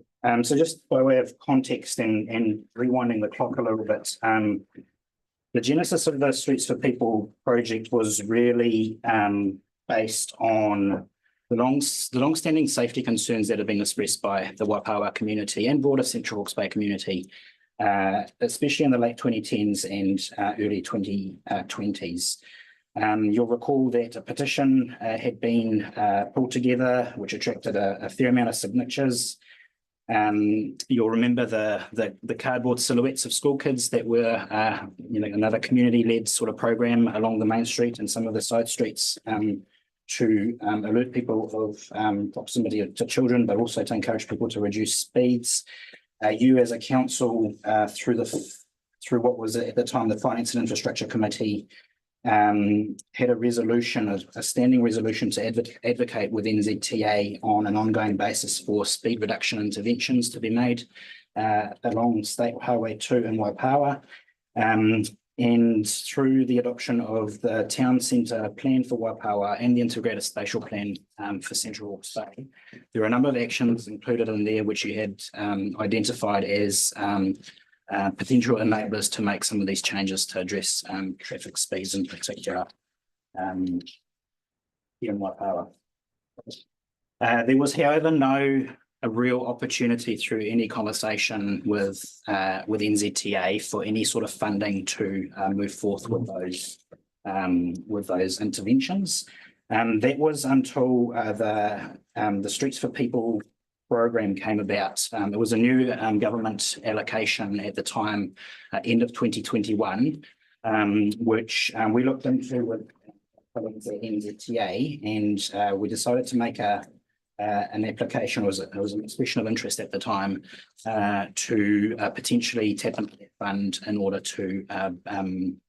to build these interventions. That was, again, at the time, probably the only avenue we had to do anything to reduce traffic speeds, create a safer environment across the highway, which is something that was identified in the Town Centre Plan for Waipawa, and delivering on some of those other actions. Just a bit of a recap on the Streets for People program. So following what was quite a rigorous application process involving a fair amount of meetings and iterations on the application, funding of $1.7 million was granted by NZTA in June 2022 to design and build temporary interventions that could be trialled to achieve two key objectives. That was to reduce traffic speeds and to improve the safety and connectivity, in particular for pedestrians across State Highway 2 in the town centre. The Streets for People project or program, I should say, was quite a novel way of doing things for NZTA, and it involved a lot of collaboration. It involved a lot of workshops. It involved an enormous amount of sort of co-creation. But at its heart, what it did have is it was temporary interventions that could, if successful, be turned into permanent interventions. But it was very clear from the get-go that if things weren't going to work, there was the ability to either change them or to remove them. We were aware of the safety concerns that had been voiced by the community, as I said before, through that petition and other initiatives. But what we did as part of the program was we really wanted to establish a really sound baseline from what we were working from. So we wanted to verify that there was actually a safety risk along the main street. And to do that, we commissioned a report from an outfit called Focal, which we tasked with assessing traffic speeds. We asked them to look at the time, pedestrian and cyclist behaviour. And we also asked them to gather some qualitative information around safety perception. So they did a lot of work through surveys, but they also engaged with Waipawa Primary School, for example, for some sort of focus groups, targeted engagement with school kids to sort of gather that baseline evidence. In the slides up there, I just wanted to show you a couple of snips. You've got all of the information in your reports, but this is the sort of information that Focal looked at. So on the left-hand side of the screen, the pedestrian behaviour before the roundabout was put in place and before the pedestrian crossing was put in place, showing, you know, already a desire line where the pedestrian crossing now is, but I describe it as a little bit all over the place in terms of people would cross the road. On the right-hand side was the speed data that was gathered at the time. They used a camera. The site that you've got up there is just at the intersection of Harker Street and the State Highway, looking north and south, with some pretty scary figures in terms of traffic speeds. You know, coming into town, 49 k's an hour on average, with a high speed clipped at 83 kilometres per hour. Travelling south, probably even worse, 56 k's an hour is the average speed in a 50k zone. But some vehicles with really high speeds, one clocked at just shy of 110 kilometres an hour. And that was at 3 o'clock in the afternoon during a weekday. School chase. I mean, cops and guys, School pickup. Yeah. Like the school pickup. Just got a few sound bites. As I said before, Focal undertook this work to get perspectives from people in Waipawa, write them down, things coming out saying, you know, traffic's going too fast. We want some interventions. That came out pretty clearly in that feedback at the time. Just a few words on the co-design process that we went through. As I said before, the nature of the Streets for People program encouraged us to work in partnership with both NZTA, but also in particular with our community. So it was to empower that ability for community to contribute to the design of the interventions. Again, being clear that this was all about trialling stuff. If things worked, great. If things didn't, we could do something about it. We had several meetings of what we dubbed the co-design group. Just a few photos up there on the screen. And important to reflect on the fact that this the group actually included people from sort of all walks of community. We had the primary school, we had some business owners, we had the police, we had reps from Stevie's across the road. It was really trying to get a broad sense of perspective to come into the design process. I think it's fair to say that through that process, like consensus wasn't achieved, but we never thought that consensus would be achieved in terms of what all of the interventions should look like. But I think it's fair to say that there was a fair appetite across the group to give it a go, to trial some things and to try and make some progress. I just wanted to again thank the members of the co-design group who helped us through this work. And also the elected members that helped with contributing to this. Again, it raised some really interesting questions, some great ideas. What we needed to do before finalising any of these interventions, however, was to make sure that it was something that was doable, that it would pass, stand up to scrutiny, stand up to safety audits. So the ideas were picked up, and then we essentially put them through a system to make sure that things were safety audited before we went to trial them out. In terms of the interventions, everyone will be familiar with them, but they involved additional pedestrian crossings, some which were raised, and again, part of the sort of the safety aspect of things is that lighting was something that was required to be done around crossings. Temporary roundabout at the Ruataniwha Street intersection. I think that was a real, I'll call it a, what am I going to call it? It was a win, but it was also a key to getting the co-design group on board. There were views shared about too many pedestrian crossings. But there was also a view shared about the need to improve that intersection, and the roundabout was identified in particular by the truck driving community as something that would add significant value to it. So we're really stoked that we've been able to give it a go through this project. There were a range of other traffic calming interventions. Everyone was marker boxes, bollards, raised islands. We did some increased signage and line marking as well. And then what we were really keen to do, the same way as we established a good baseline in terms of what we're trying to achieve, it was important that once the interventions had been completed, that we were able to commission some more work to be done to essentially to measure what these interventions had achieved, to make sure that any sort of perceived safety type of feedback had been duly considered, but also importantly to make sure that at the end of the day, the decisions that we're making around keeping or not interventions are based on sound evidence. So now turning to the results. So again, 3 pieces of work. Top there was the Let's Talk CHP page where people could provide feedback, written feedback essentially on the different interventions. On the left-hand side, we have got the follow-up focal survey to compare to baseline. And on the right-hand side, there's a report that was commissioned by Urban Connection to undertake a post-construction safety audit of the Ruataniwha Street intersection, the roundabout and the pedestrian in particular. Post-construction audits are standard practice, but due to the large amount of feedback that we got from people around the pedestrian crossing in particular, and to a lesser extent the roundabout, it was really important, as I said before, for us to be able to get some evidence to ground our decisions in terms of what happens with that.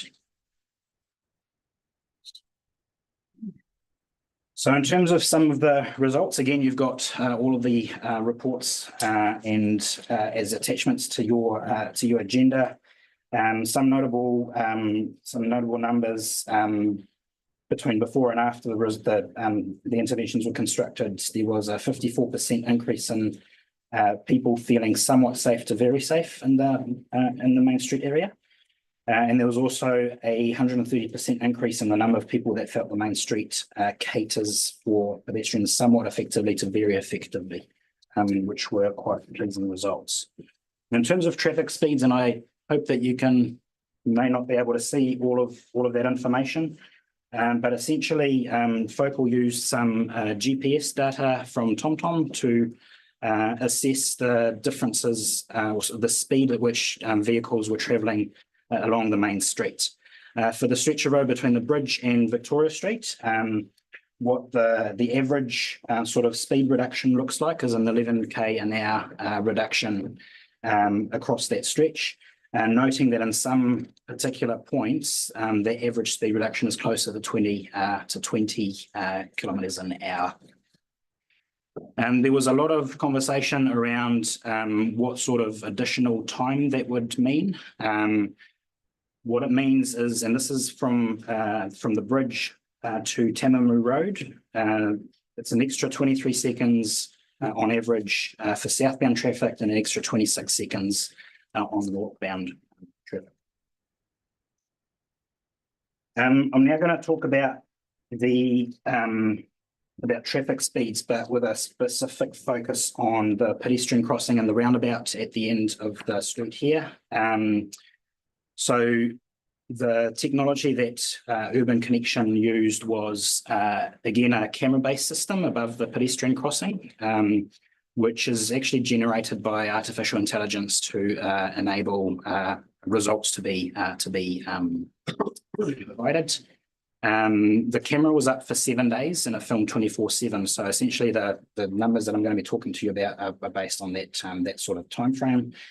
Average speeds during the day recorded at the intersections were between 20 and 30 k's an hour on average, with peak time traffic lower than 20 k's an hour. If I were to go back to the slide before, I think the figure at that intersection was before interventions was around the 48 kilometres an hour mark.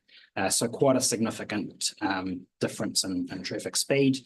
I think the observation has been, and this has been validated by the folk at Urban Intelligence, who are traffic engineers, safety engineers. But the sort of the conversation we've had with them is that it hasn't impacted traffic flow, and if anything, it's probably made the intersection, the traffic flow better at that intersection.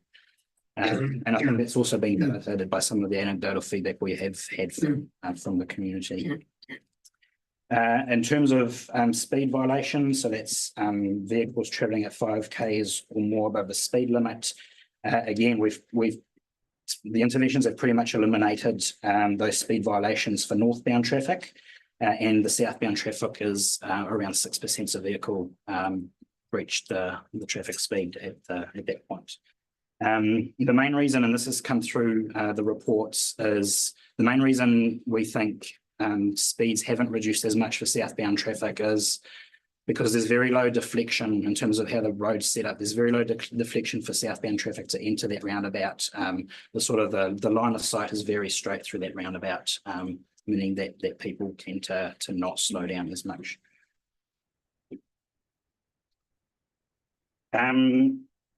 Again, in terms of safety, as I said before, the pedestrian crossing is the single intervention that attracted the most amount of feedback, and most of that was negative, to be honest, and we definitely acknowledge that feedback around the perceived issues that the proximity of the pedestrian crossing to the roundabout created for pedestrians, but also for vehicles driving through the intersection.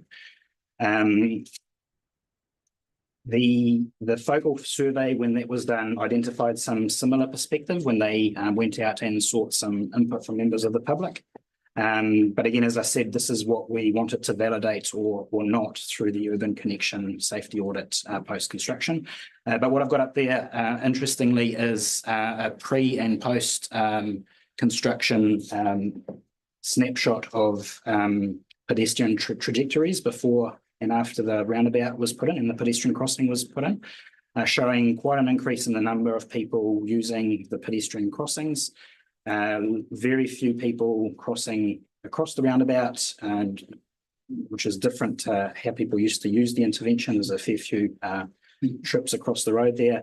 And what I actually find quite interesting is on the other side of the roundabout, a quarter of people still use that crossing point. But what I do find interesting is the fact that they're using the Zyline line, which is where that raised island is. And when we went through the co-design process with community, there was actually another pedestrian crossing that was planned to be put there, and one that was scrapped through the process.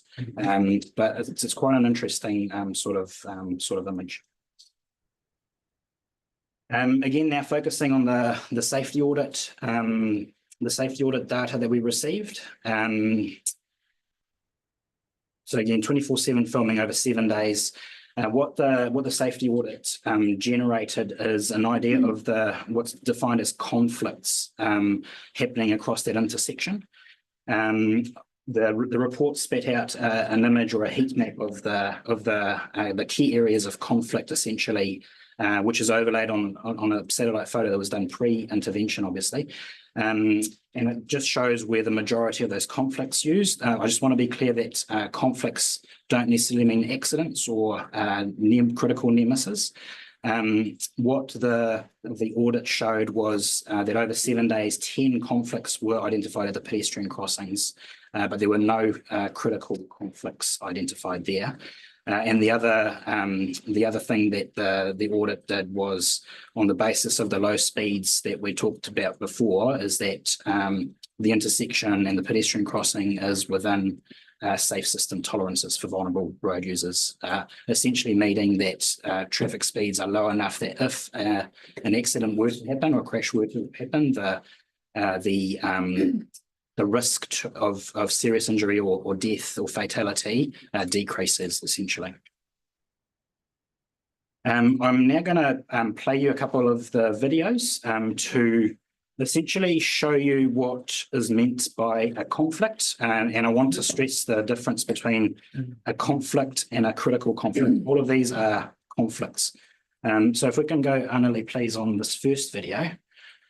What we're looking at is the car on the right-hand side and the pedestrians crossing. So the reason that vehicle has been identified as a conflict, or that situation has been identified as a conflict, is because the car didn't wait until the pedestrians were right at the end of the road, at the crossing, to go forward.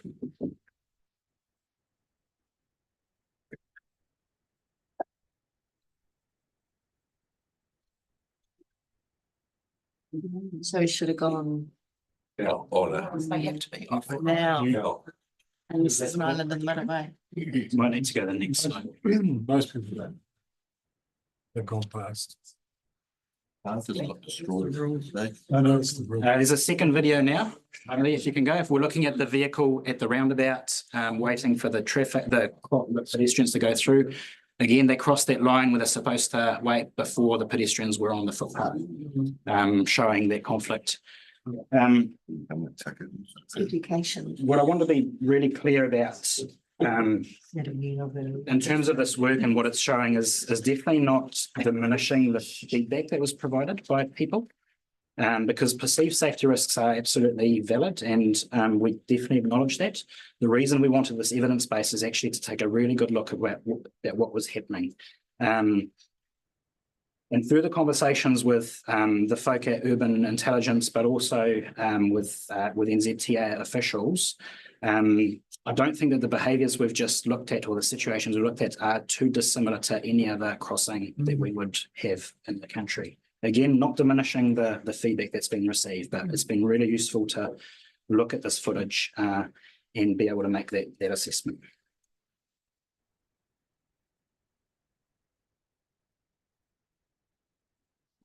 Yes.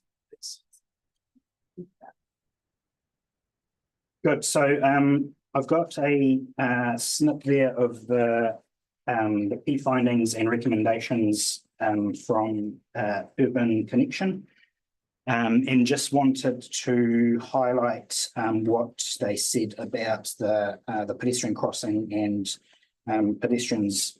It might be too small to read.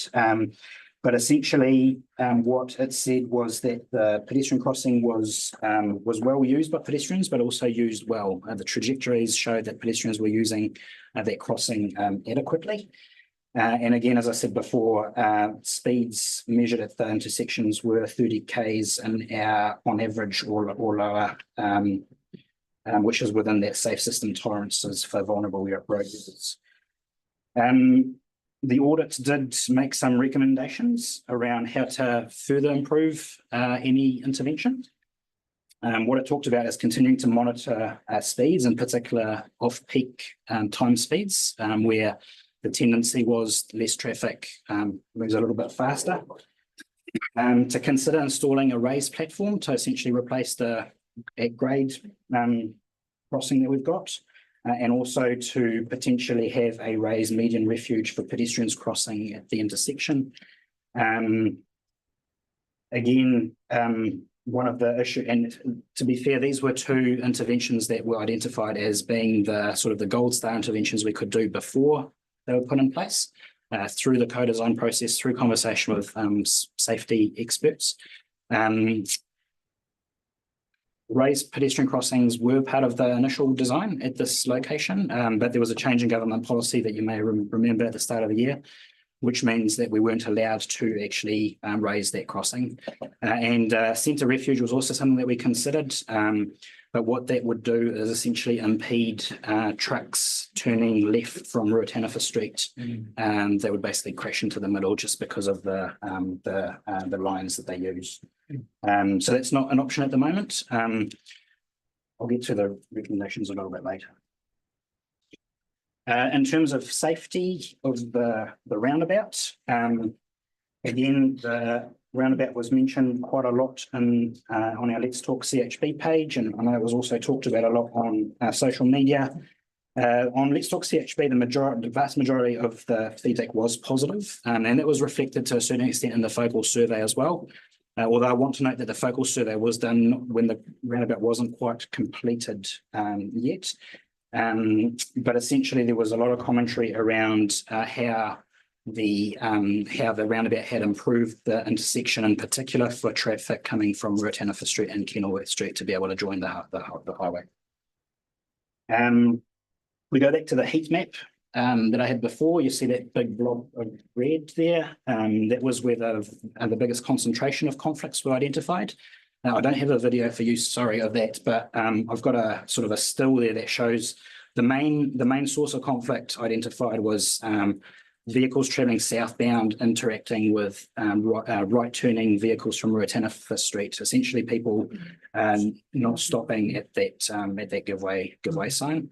180 conflicts sounds like a lot, but if you put it in perspective of every 1,000 users, it's only 2 vehicles per 2 conflicts per 1,000 users, essentially. And again, no critical conflicts were identified at that intersection. How to drive.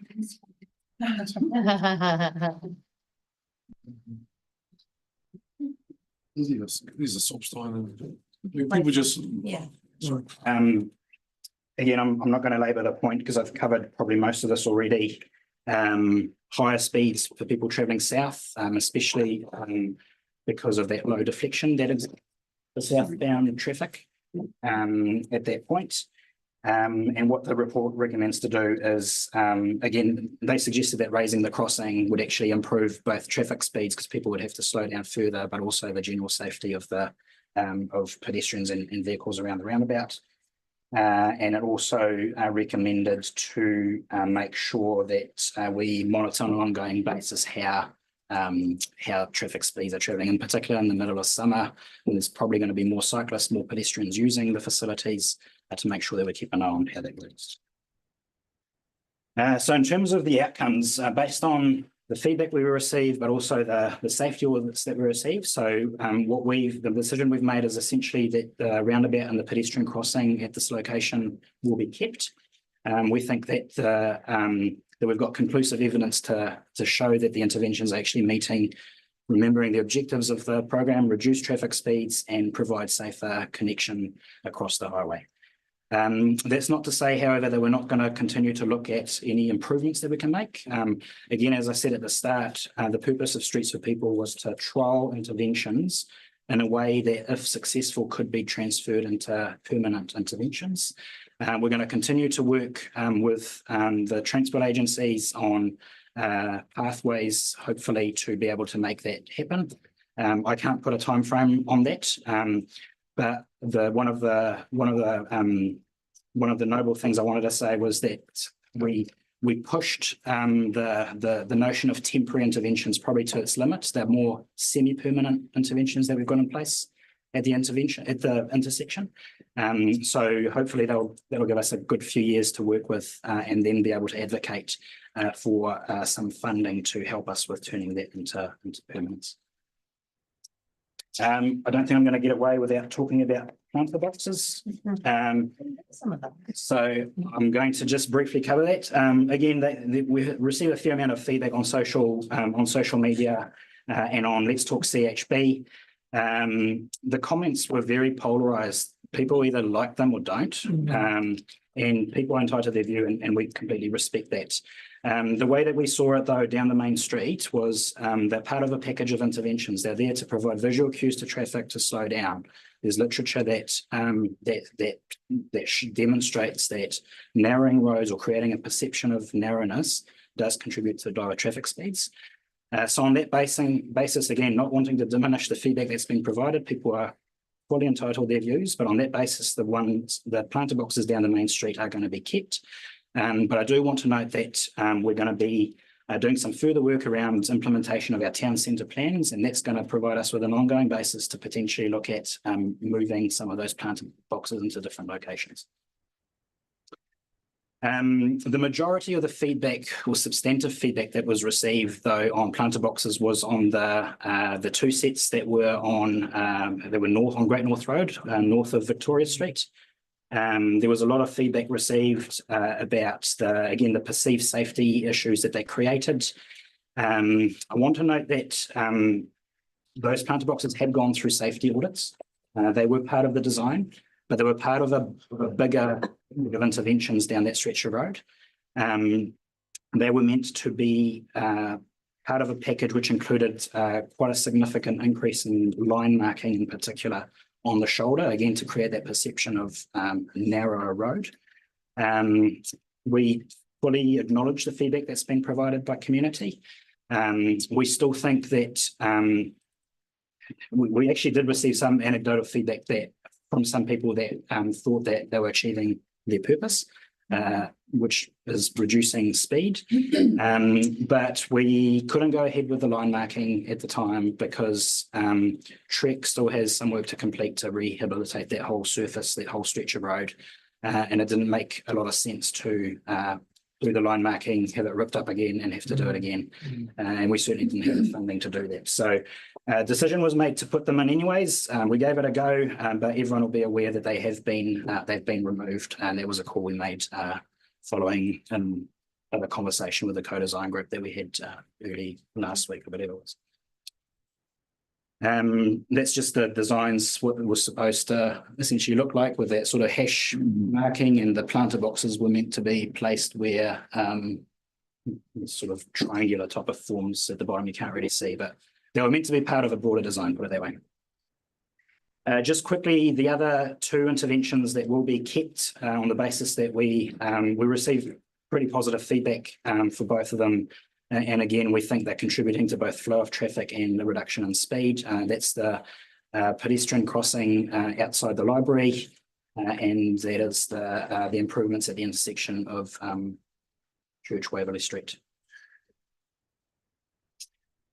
So just to summarise, what we set out to do was to address traffic speed, safety and connectivity issues for all road users. We managed to find some external funding to do this and to give it a go. We gathered some evidence to support the need for traffic calming measures to make sure that, you know, the perceptions and the safety issues that were identified were real. We worked with community to design these interventions. Fair to say, everyone had their say. It wasn't all rosy, but again, there was, I think, an appetite to try things out and give it a go.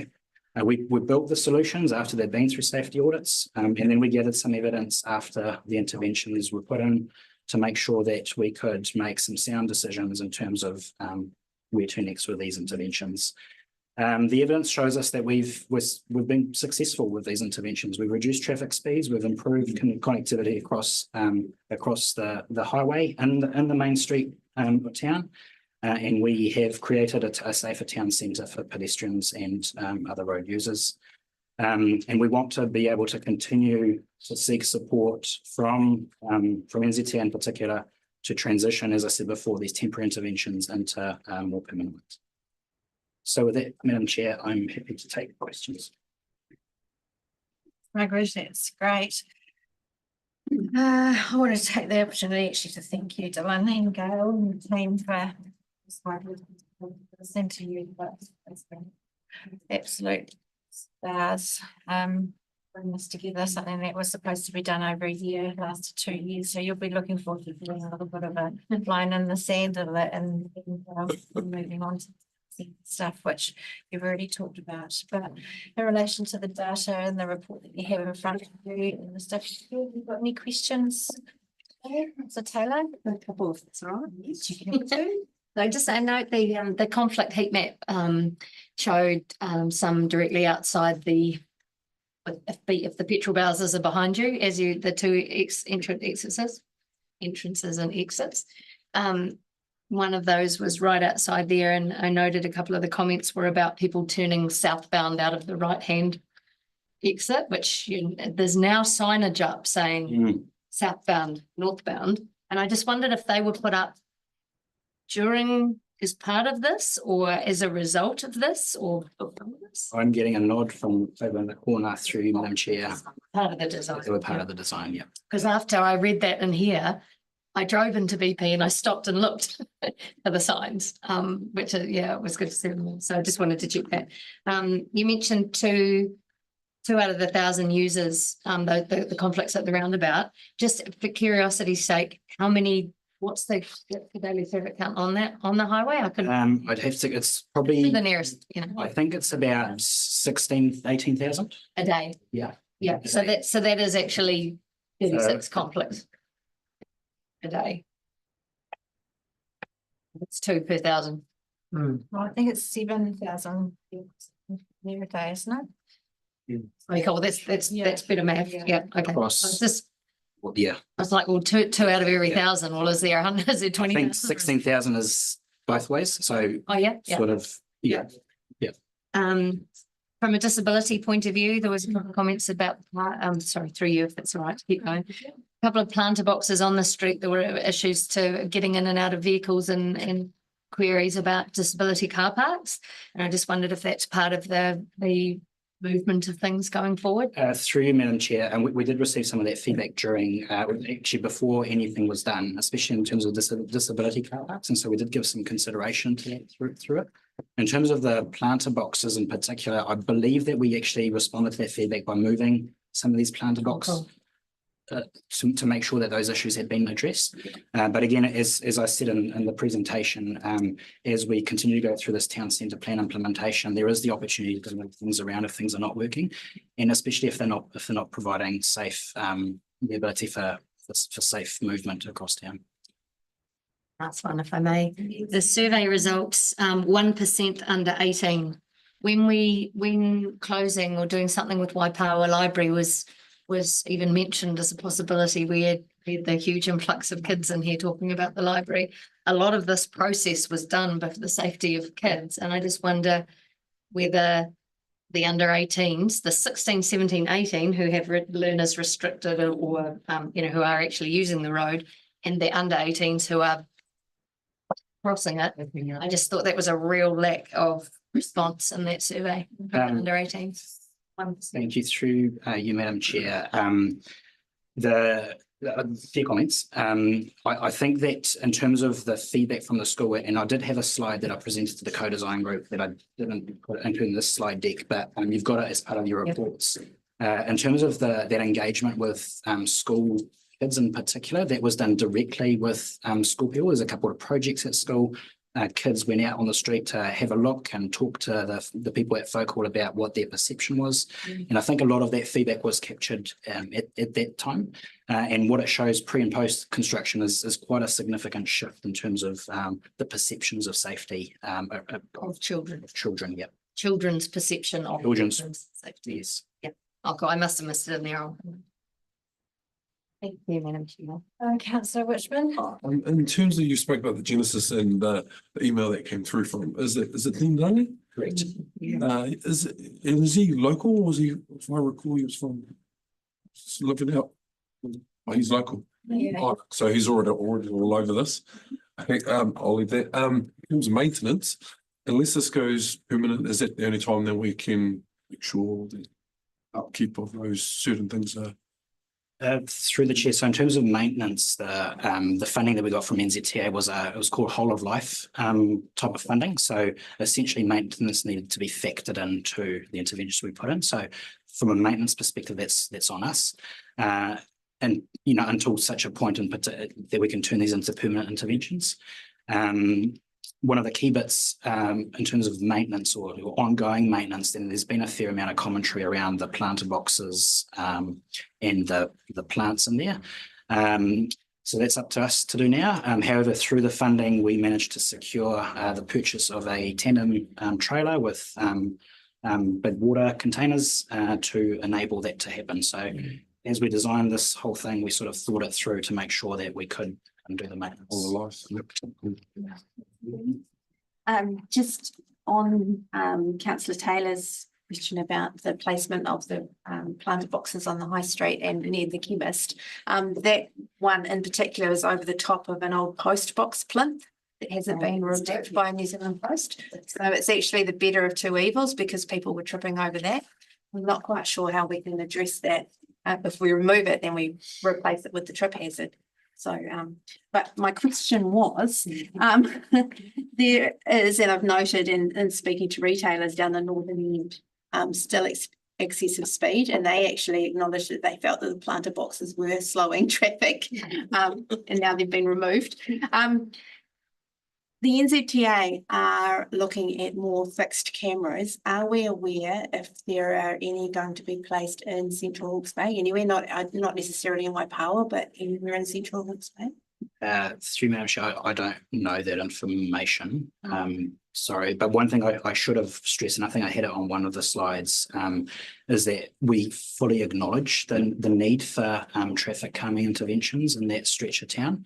That was something that at the time, the Streets for People, so that part of town was not in scope of the initial project or the initial funding, but we managed to get NZTA across the line to make sure that we could do something in that stretch of road. So what I should have said in the presentation is that we are definitely, and we had a conversation with them last week to make sure that it's integrated as part of the resurfacing that they're going to be doing, that interventions are looked at again to make sure that something is done on that stretch of road between Victoria Street and essentially the speed change from 50 to 70. That's on him. Question. Temporary measures, permanent measures, same thing, but you just ring up and say the permanent. I don't know. What's a temporary and what's a permanent? Through you, Madam Chair. I think if I look at the roundabout as an example, the concrete slab in the middle of it it's pretty permanent. But you know that there's the armadillos, they call those sort of judder bars across it that give it the width that it requires. A change from a temporary to a permanent solution would see those removed and probably the whole area concreted up essentially. Well, second the time. I mean, yes.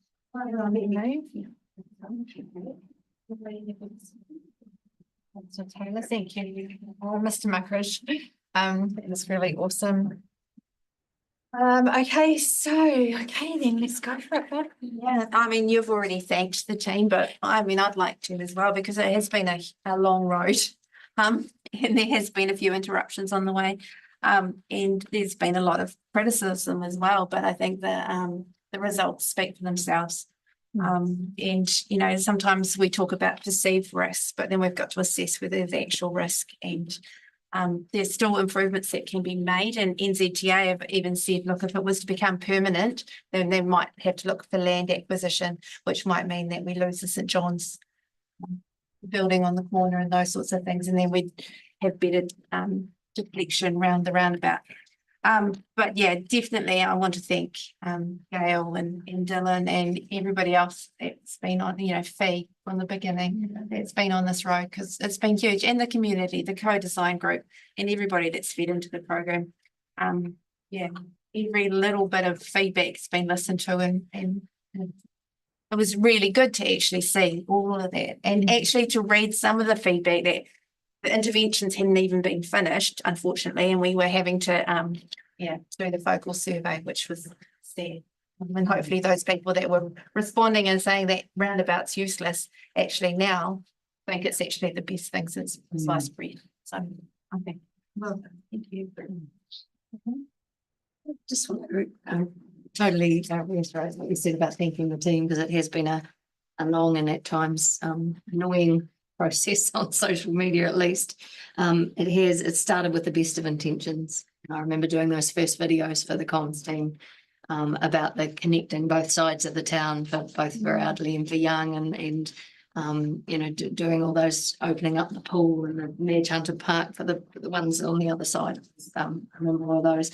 I think we still have people, and it's probably human nature to find the quickest way across and where they park.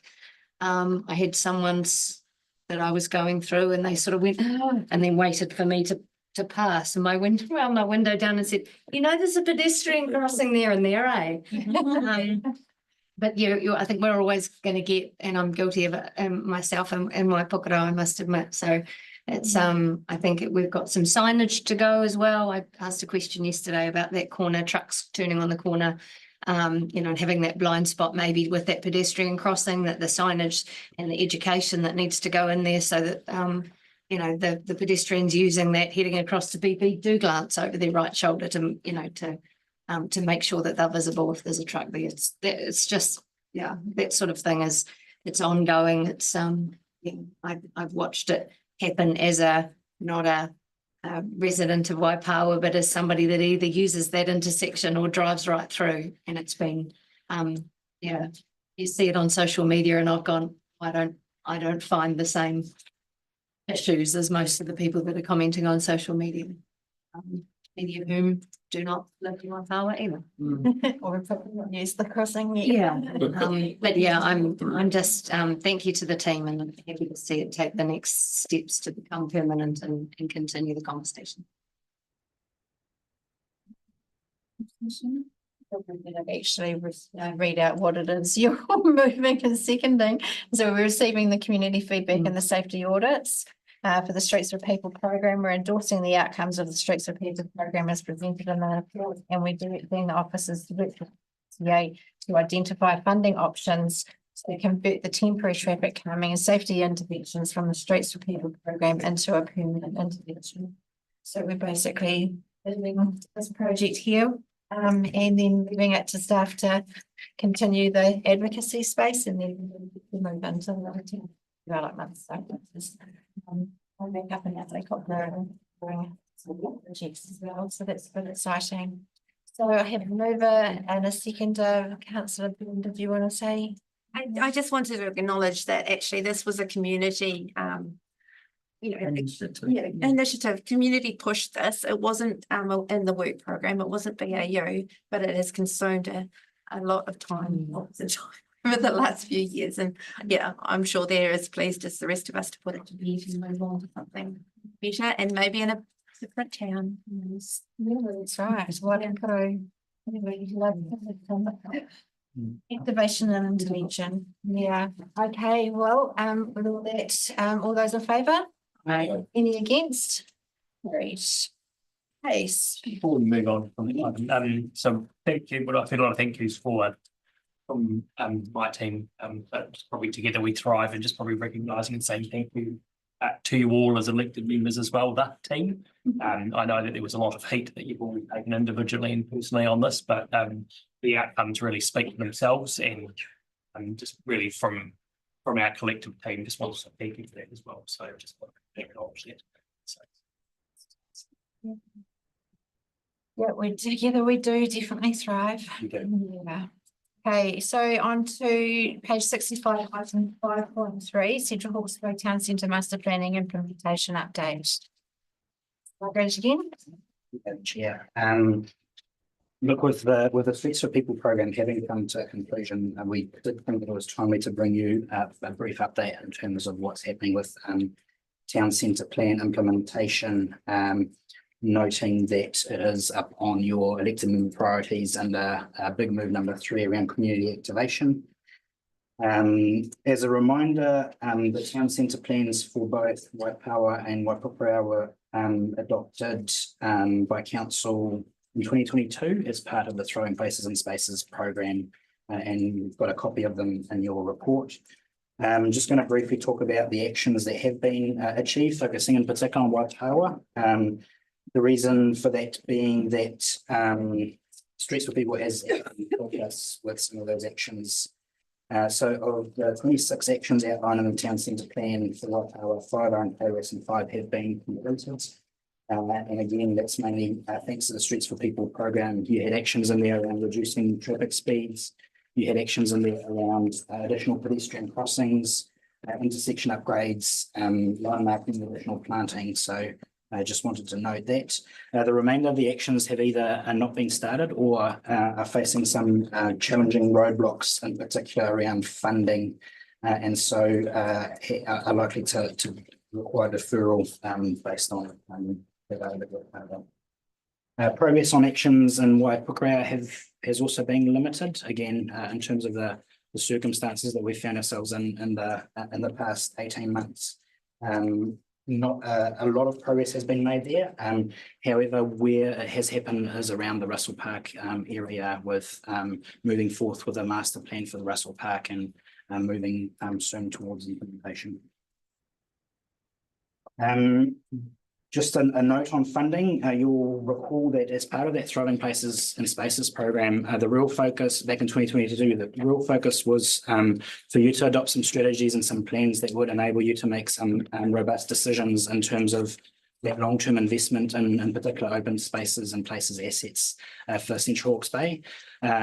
We went through all of that groundwork at the time and basically ready to go. Changes in circumstances post-cyclone in terms of the inflationary pressures that we all know about has meant that as part of your 3-year plan, that process wasn't able to eventuate. A lot of that investment in those sorts of assets was deferred to later years of the long-term plan.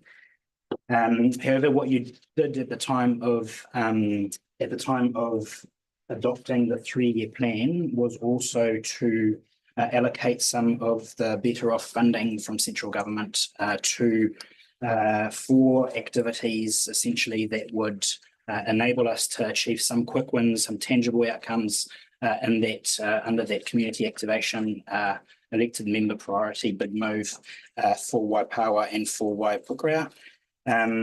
Remembering that some of that Better Off funding was to address a couple of issues post-cyclone. So $150,000 of that Better Off funding was allocated to Harker Street, and pleased to obviously say that Harker Street was prioritised and was completed really quickly after you made that decision. And it's been great just to have that open again, also noting the good progress that's been made on Madge Hunter Park along that road. You also allocated $100,000 towards town centre implementation for Waipawa, and $340,000 for the development and implementation of the Russell Park Master Plan in Waipawa. With Streets for People having come to an end here in Waipawa, and also with the community-led repairs that have been taking place at Madge Hunter Park, there's quite a lot of momentum that's been built around the Waipawa Town Centre Plan, and so we've already got a couple of ideas in terms of how that $100,000 of Better Off funding could be used in the quite near future. We'll be bringing back a report to you as in the next strategy committee meeting, I believe just the second week of December. But essentially to outline the different projects that we're considering and that could be funded by this $100,000. That includes things like activation of the museum courtyard and the car park, which is one of the key actions in the town centre plan, and then some work around the sort of the library forecourt, and then some pretty minor but really important maintenance type of jobs, but a lick of paint here and there that will help to enhance the amenity value of the centre. Work on the Russell Park Master Plan in Waipawa has progressed well in recent months. I believe that we've got a plan. We'll provide you with another report to talk you through progress at a near future meeting of this committee. What we don't want to lose sight of though, really important that we can achieve tangible outcomes through the Better Off funding in particular, but we want to make sure that we use town centre planning as a good avenue to get back into how is it that we set you up as governors for good decision making around the longer term investment that you need to make in your town centres, in particular around community and civic facilities. So the process that we're going through at the moment is regrouping on these town centre plans, but it's essentially making sure that as part of the next round of asset management plans for our open spaces and facilities activities, due consideration is given to how you may want to phase and sequence that investment over time. And to make sure that we get early direction and guidance from you in the new year. With that, I think happy to take questions.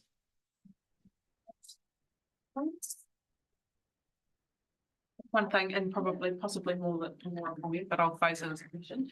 Have you considered the fact that our businesses pay a differential on their general rate for the experience of operating and paying rates in the town centres and how that connects to this work program?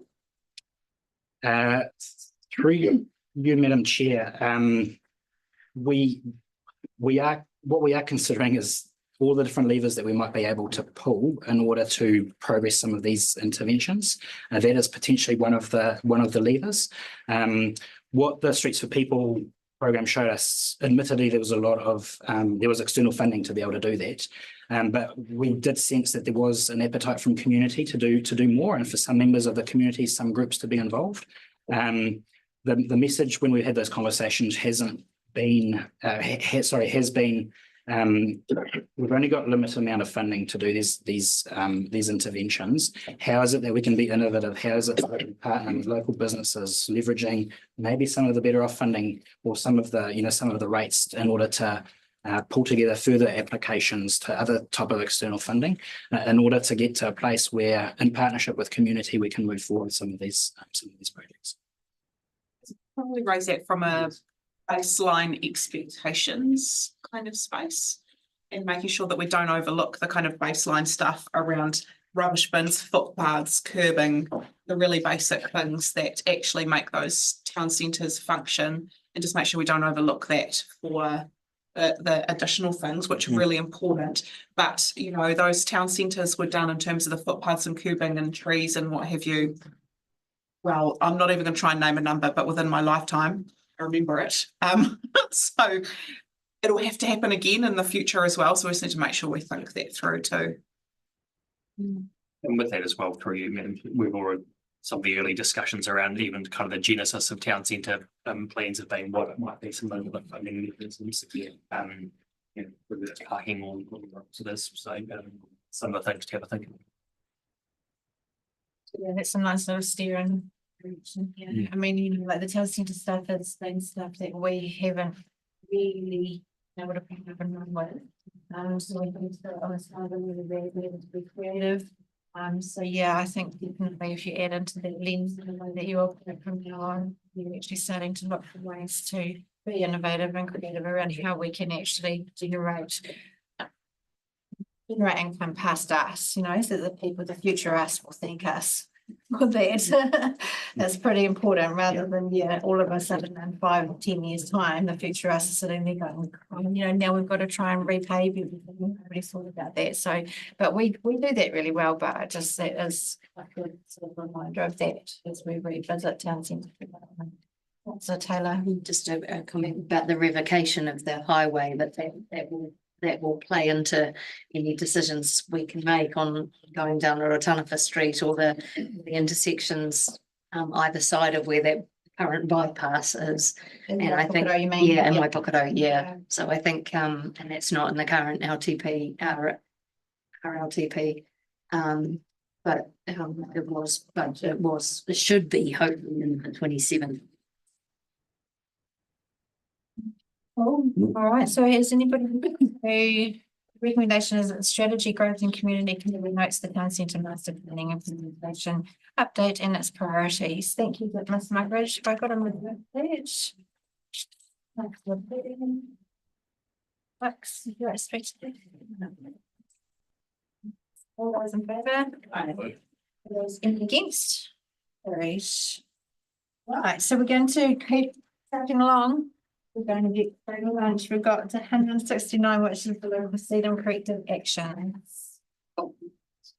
Thank you, Chair, and good afternoon, councillors. I will take the report as read and provide you with a high-level brief overview. Just the report aims to provide the committee with an overview of the lessons learnt from Cyclone Gabrielle, which is resulting in the development of the corrective actions work programme.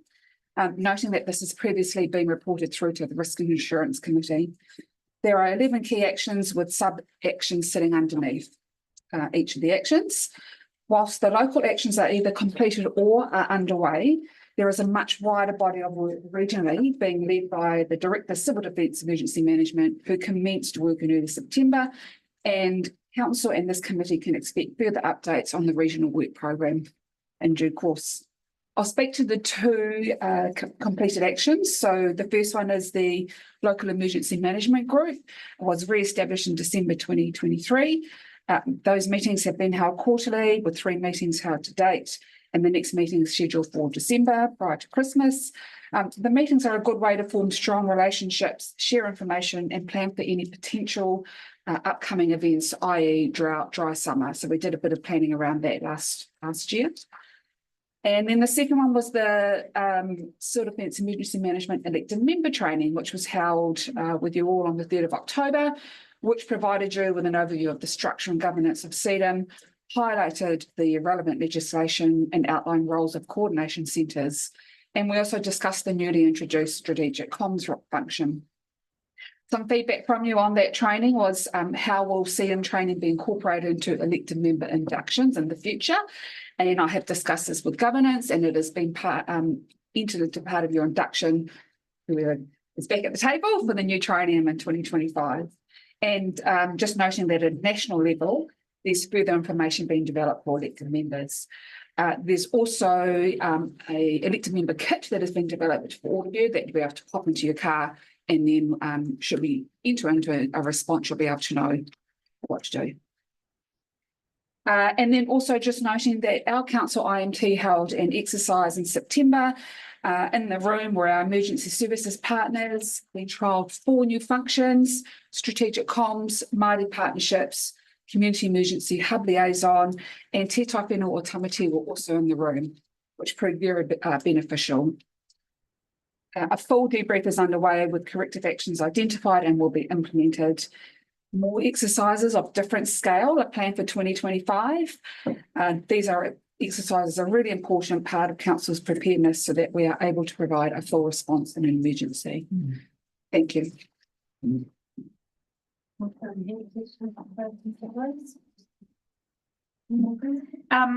This about communications, and just wondering whether our local communications channels like CHB Mail, maybe not so relevant, but definitely the radio station, Central FM, and making sure that they're connected either into that emergency management group or into some other group where they're kind of connected to it too. And I saw something that Tararua had done a little while ago, is they've actually got a tile that they communicate that shows in Tararua, if there's an emergency, here is where you get communication channels from. This is, we will provide it to Radio New Zealand, Central FM, and whatever the other relevant place is, the council Facebook page. And when I think of how reliant we are, particularly on the radio, I think it would be nice to see that feature in there, both in Action 2, which is the committee group, but also Action 10 around comms resilience. Because actually the use of their towers and the ins and outs of that is actually really important for how we can communicate too. So just something that had come up with recently. So it's worth. Maybe just on that one, whether it's worth mentioning the solar rates that are supporting the civic as well. So there's a bit of work that's to support Central to run solar as well. Great. So onto that one. So we all received the blue tsunami maps in our inboxes. But I'm just wondering, how are those being communicated to community, or particularly our beach communities? Because I was blown away at how far actually it's going to affect how inland it's potentially going to go. Thank you. Through you, the chair. So I'm currently working with Pip Dixon, who will be sharing that information out to beach communities. She's developing with the majority of those communities at the moment, with Whangaehu being the initial one that she's working with. Porongaho have a draft resilience plan, so that will be shared through all those networks. Any further questions? I was only really to just sort of say that I really enjoyed that session we had that you organised for us. So it was really good to find her. And I guess, I mean, we probably had bits and pieces like that before. Because we all experienced something quite not so long ago. It's sort of quite relevant for us. So yeah, it was a mover, thank you. So that the Strategy Growth and Community Committee receives the local seed and corrective actions update from Cyclone Gabrielle. So Taylor. Which one? Speak, all those in favour? Aye. Any against?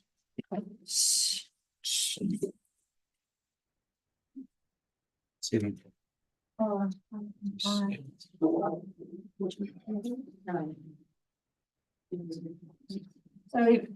so, page 175, 7 annual reporting from community organisations, recognising that later on we actually get a verbal update.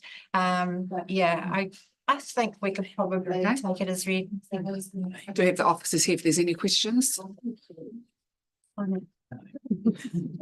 will also be at this afternoon as well. Does anybody have any burning questions? Councillor Monahan, no? We're happy to move it. Yeah. Okay, thank you. We'll see you guys later this afternoon. Okay, so recommendation that the Strategy Growth Committee notes the 2024 annual community organisations report from Sport Hawke's Bay, Central Hawke's Bay Museum and EFA. That's moved by Councillor Monahan, seconded by Councillor Byrne. All those in favour? Aye. Carried. 263. Climate Action Joint Committee. I'll take the report as read through the chair. Just some minor amendments have been recommended as they have acknowledged that it's an election next year and potentially any further changes should be done after the this triennium. Who the mayor might have further to add. She wanted to speak to this one.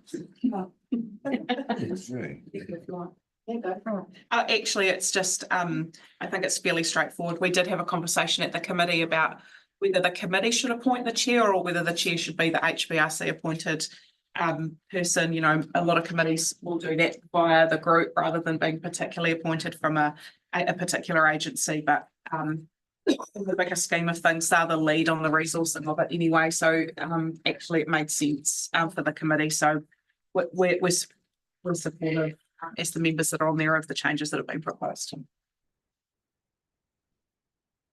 It's Aiken. And I just, in the minutes, and I'm going to do the minute as well, but while we're at it, because we'll just kick it through, I'm actually quite pleased that there's been a bit of a change in the focus of it. Instead of just talking about climate change and all the how we're going to stop carbon, is now focusing on, okay, what are the risks and how we maybe have to mitigate it in the future, what those risks are.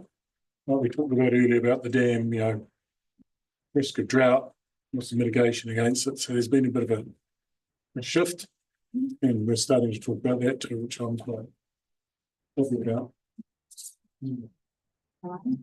Any questions?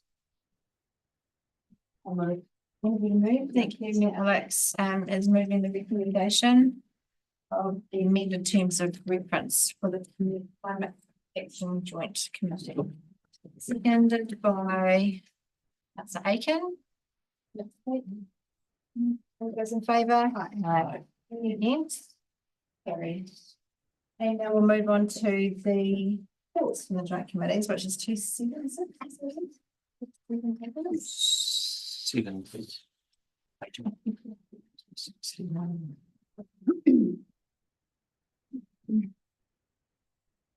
Okay, so any questions from these minutes, or would you like to speak? Just from the Civil Defence Group, I think it's just worth noting that there is a massive amount of work to be done in the recommendations and the change process around the group. But particular to this meeting was in welcoming John Hamilton as the independent onto the group. John has his roots in Pōrākahau, but has been the national controller of well, it was not called NEMA then, but it's called NEMA now, as well as pretty significant experience in this space. So it was really good to have him come on board. And there's quite a bit changing in this civil defence group space. And to be fair, it's just not really encapsulated in these minutes and reporting. It's, you know, there's a lot happening through the coordinating executive that Mr. Tate chairs. But very much big system change flagging. And I'm really proud to say that actually the work we're doing locally around community resilience plans and preparing of hubs and a lot of that kind of work, and even the professional development that we've done means that we're really at the forefront of being able to ensure that future civil defence mechanisms are locally led and that we use the regional mechanisms for coordinating rather than leadership. And so I think that works really well. And yeah, there's just a lot happening in this space, but it's heading in the right direction. And I think what we're looking for is a structure that is community led, that allows us to, across our agencies, truly have the right connections of are each of the councils delivering the right level of service around what they're doing in communities? Is the level of service around the weather monitoring and the river monitoring appropriate? Could it be done better? Are the individual components serving the group actually going to this outcome? So there's actually quite a step change in maturity in that. It's quite good. It's good that there's a step change in that that maturity, but when do we actually get to sort of see, like, I know that I've been talking about that, the monitoring and all that sort of stuff for quite some time. When will we actually sort of see it? So not yet. So we've got the independent director come onto the committee. The coordinating executive have employed an independent information director who is in charge of the program of what we're going to do. And so that's all kind of lining up to have some visibility on it really soon. It's just getting the key people in place to get those work programs. So Monday, with my other hat on as key chair, we've got the program. We are we're workshopping the program and then trying to endorse the program. The next joint committee meeting, both joint committee and key will become from the quarterly meeting to 6 weekly. I think KEG is going to be real fun for the next 6 months in terms of pretty much being monthly meeting, driving stuff from. This is Delivery, get the transformation stuff over the line by basically June next year. So, but a really big program of work which will see them transform. And the other minutes are from the Climate Action Joint Committee. Yes, did you? Which Tim just mentioned about, and I think the bit that's important here is that committee gave really clear advice and direction, which was to let's not try and save the world and do everything bigger than Ben-Hur. How do we put some pace into key pieces of work? And our risk assessment is the piece that has been accelerated, do the best that we can with the budgets rather than making it really huge. And actually we will see some engagement from that happen here locally in the coming weeks. So agreed, that's what we've been leading and advocating for quite some time, and so it's really good to see that coming through. And really the two sort of lead into each other. The other one. And We're not going to change climate change, so let's see how we can keep our community resilient. brilliant. Okay, so any further questions about that? Recommendation that the following joint committee minutes are received on the 29th of July, the Freedom Joint Committee minutes, and then 26th, the climate action meeting. Remove that. Alex and you haven't anything a while. You're right with that. Speak to that, Councillor Greer. Really happy. All those in favour? Aye. Carried. 281. Update on Strategy, Growth and Community Committee Work Programme 2024-25. Okay, this is Miss Banks. I'll take the report as read, and already the work program is kind of moving. So yes, as previously mentioned in live documents, yeah, Mr. Tate might wish to add. It's good. We'll just continue to give them up, to give you updates and yeah, just recognising that the program will move as we make good progress on some and every phase. So yes, so probably looking ahead to your 12th of December meeting, then you can run your eyes down the column, but I did have a couple of suggestions around, I'd love to see smart growth continue to be reported in. I think the survey results and things like that, and also the changes and the review quite good to know about that we would keep that as a review, that one. And town centre, obviously Russell Park is a dedicated report, and then potentially freedom camping. So just sort of throw those out there. Did you have any use of listening? All right, so what's the and again, if there's, we'll just continue to work with the chair and deputy chair, and there's other things move, we'll just work with you around. Again, it's about trying to have visibility on decisions and time. Okay, so the recommendation strategy growth and community says an update on 2024-25 program. I'll move that from the chair, and I have a second given Councillor Byrne. No, I wouldn't like to speak. Would you like to? All those in favour? Aye. Carried. And the date of the next meeting is 2/24.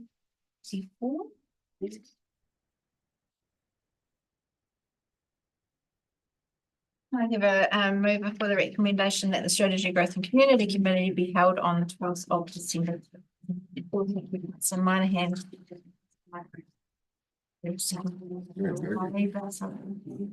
Along our pages. All those in favour? Aye. Great. Okay, and before we close, we'll take karakia. And we've got at the I'll say goodbye to our community. If you have been watching and tuning in, thank you very much, and we look forward to seeing you next time. Thank you.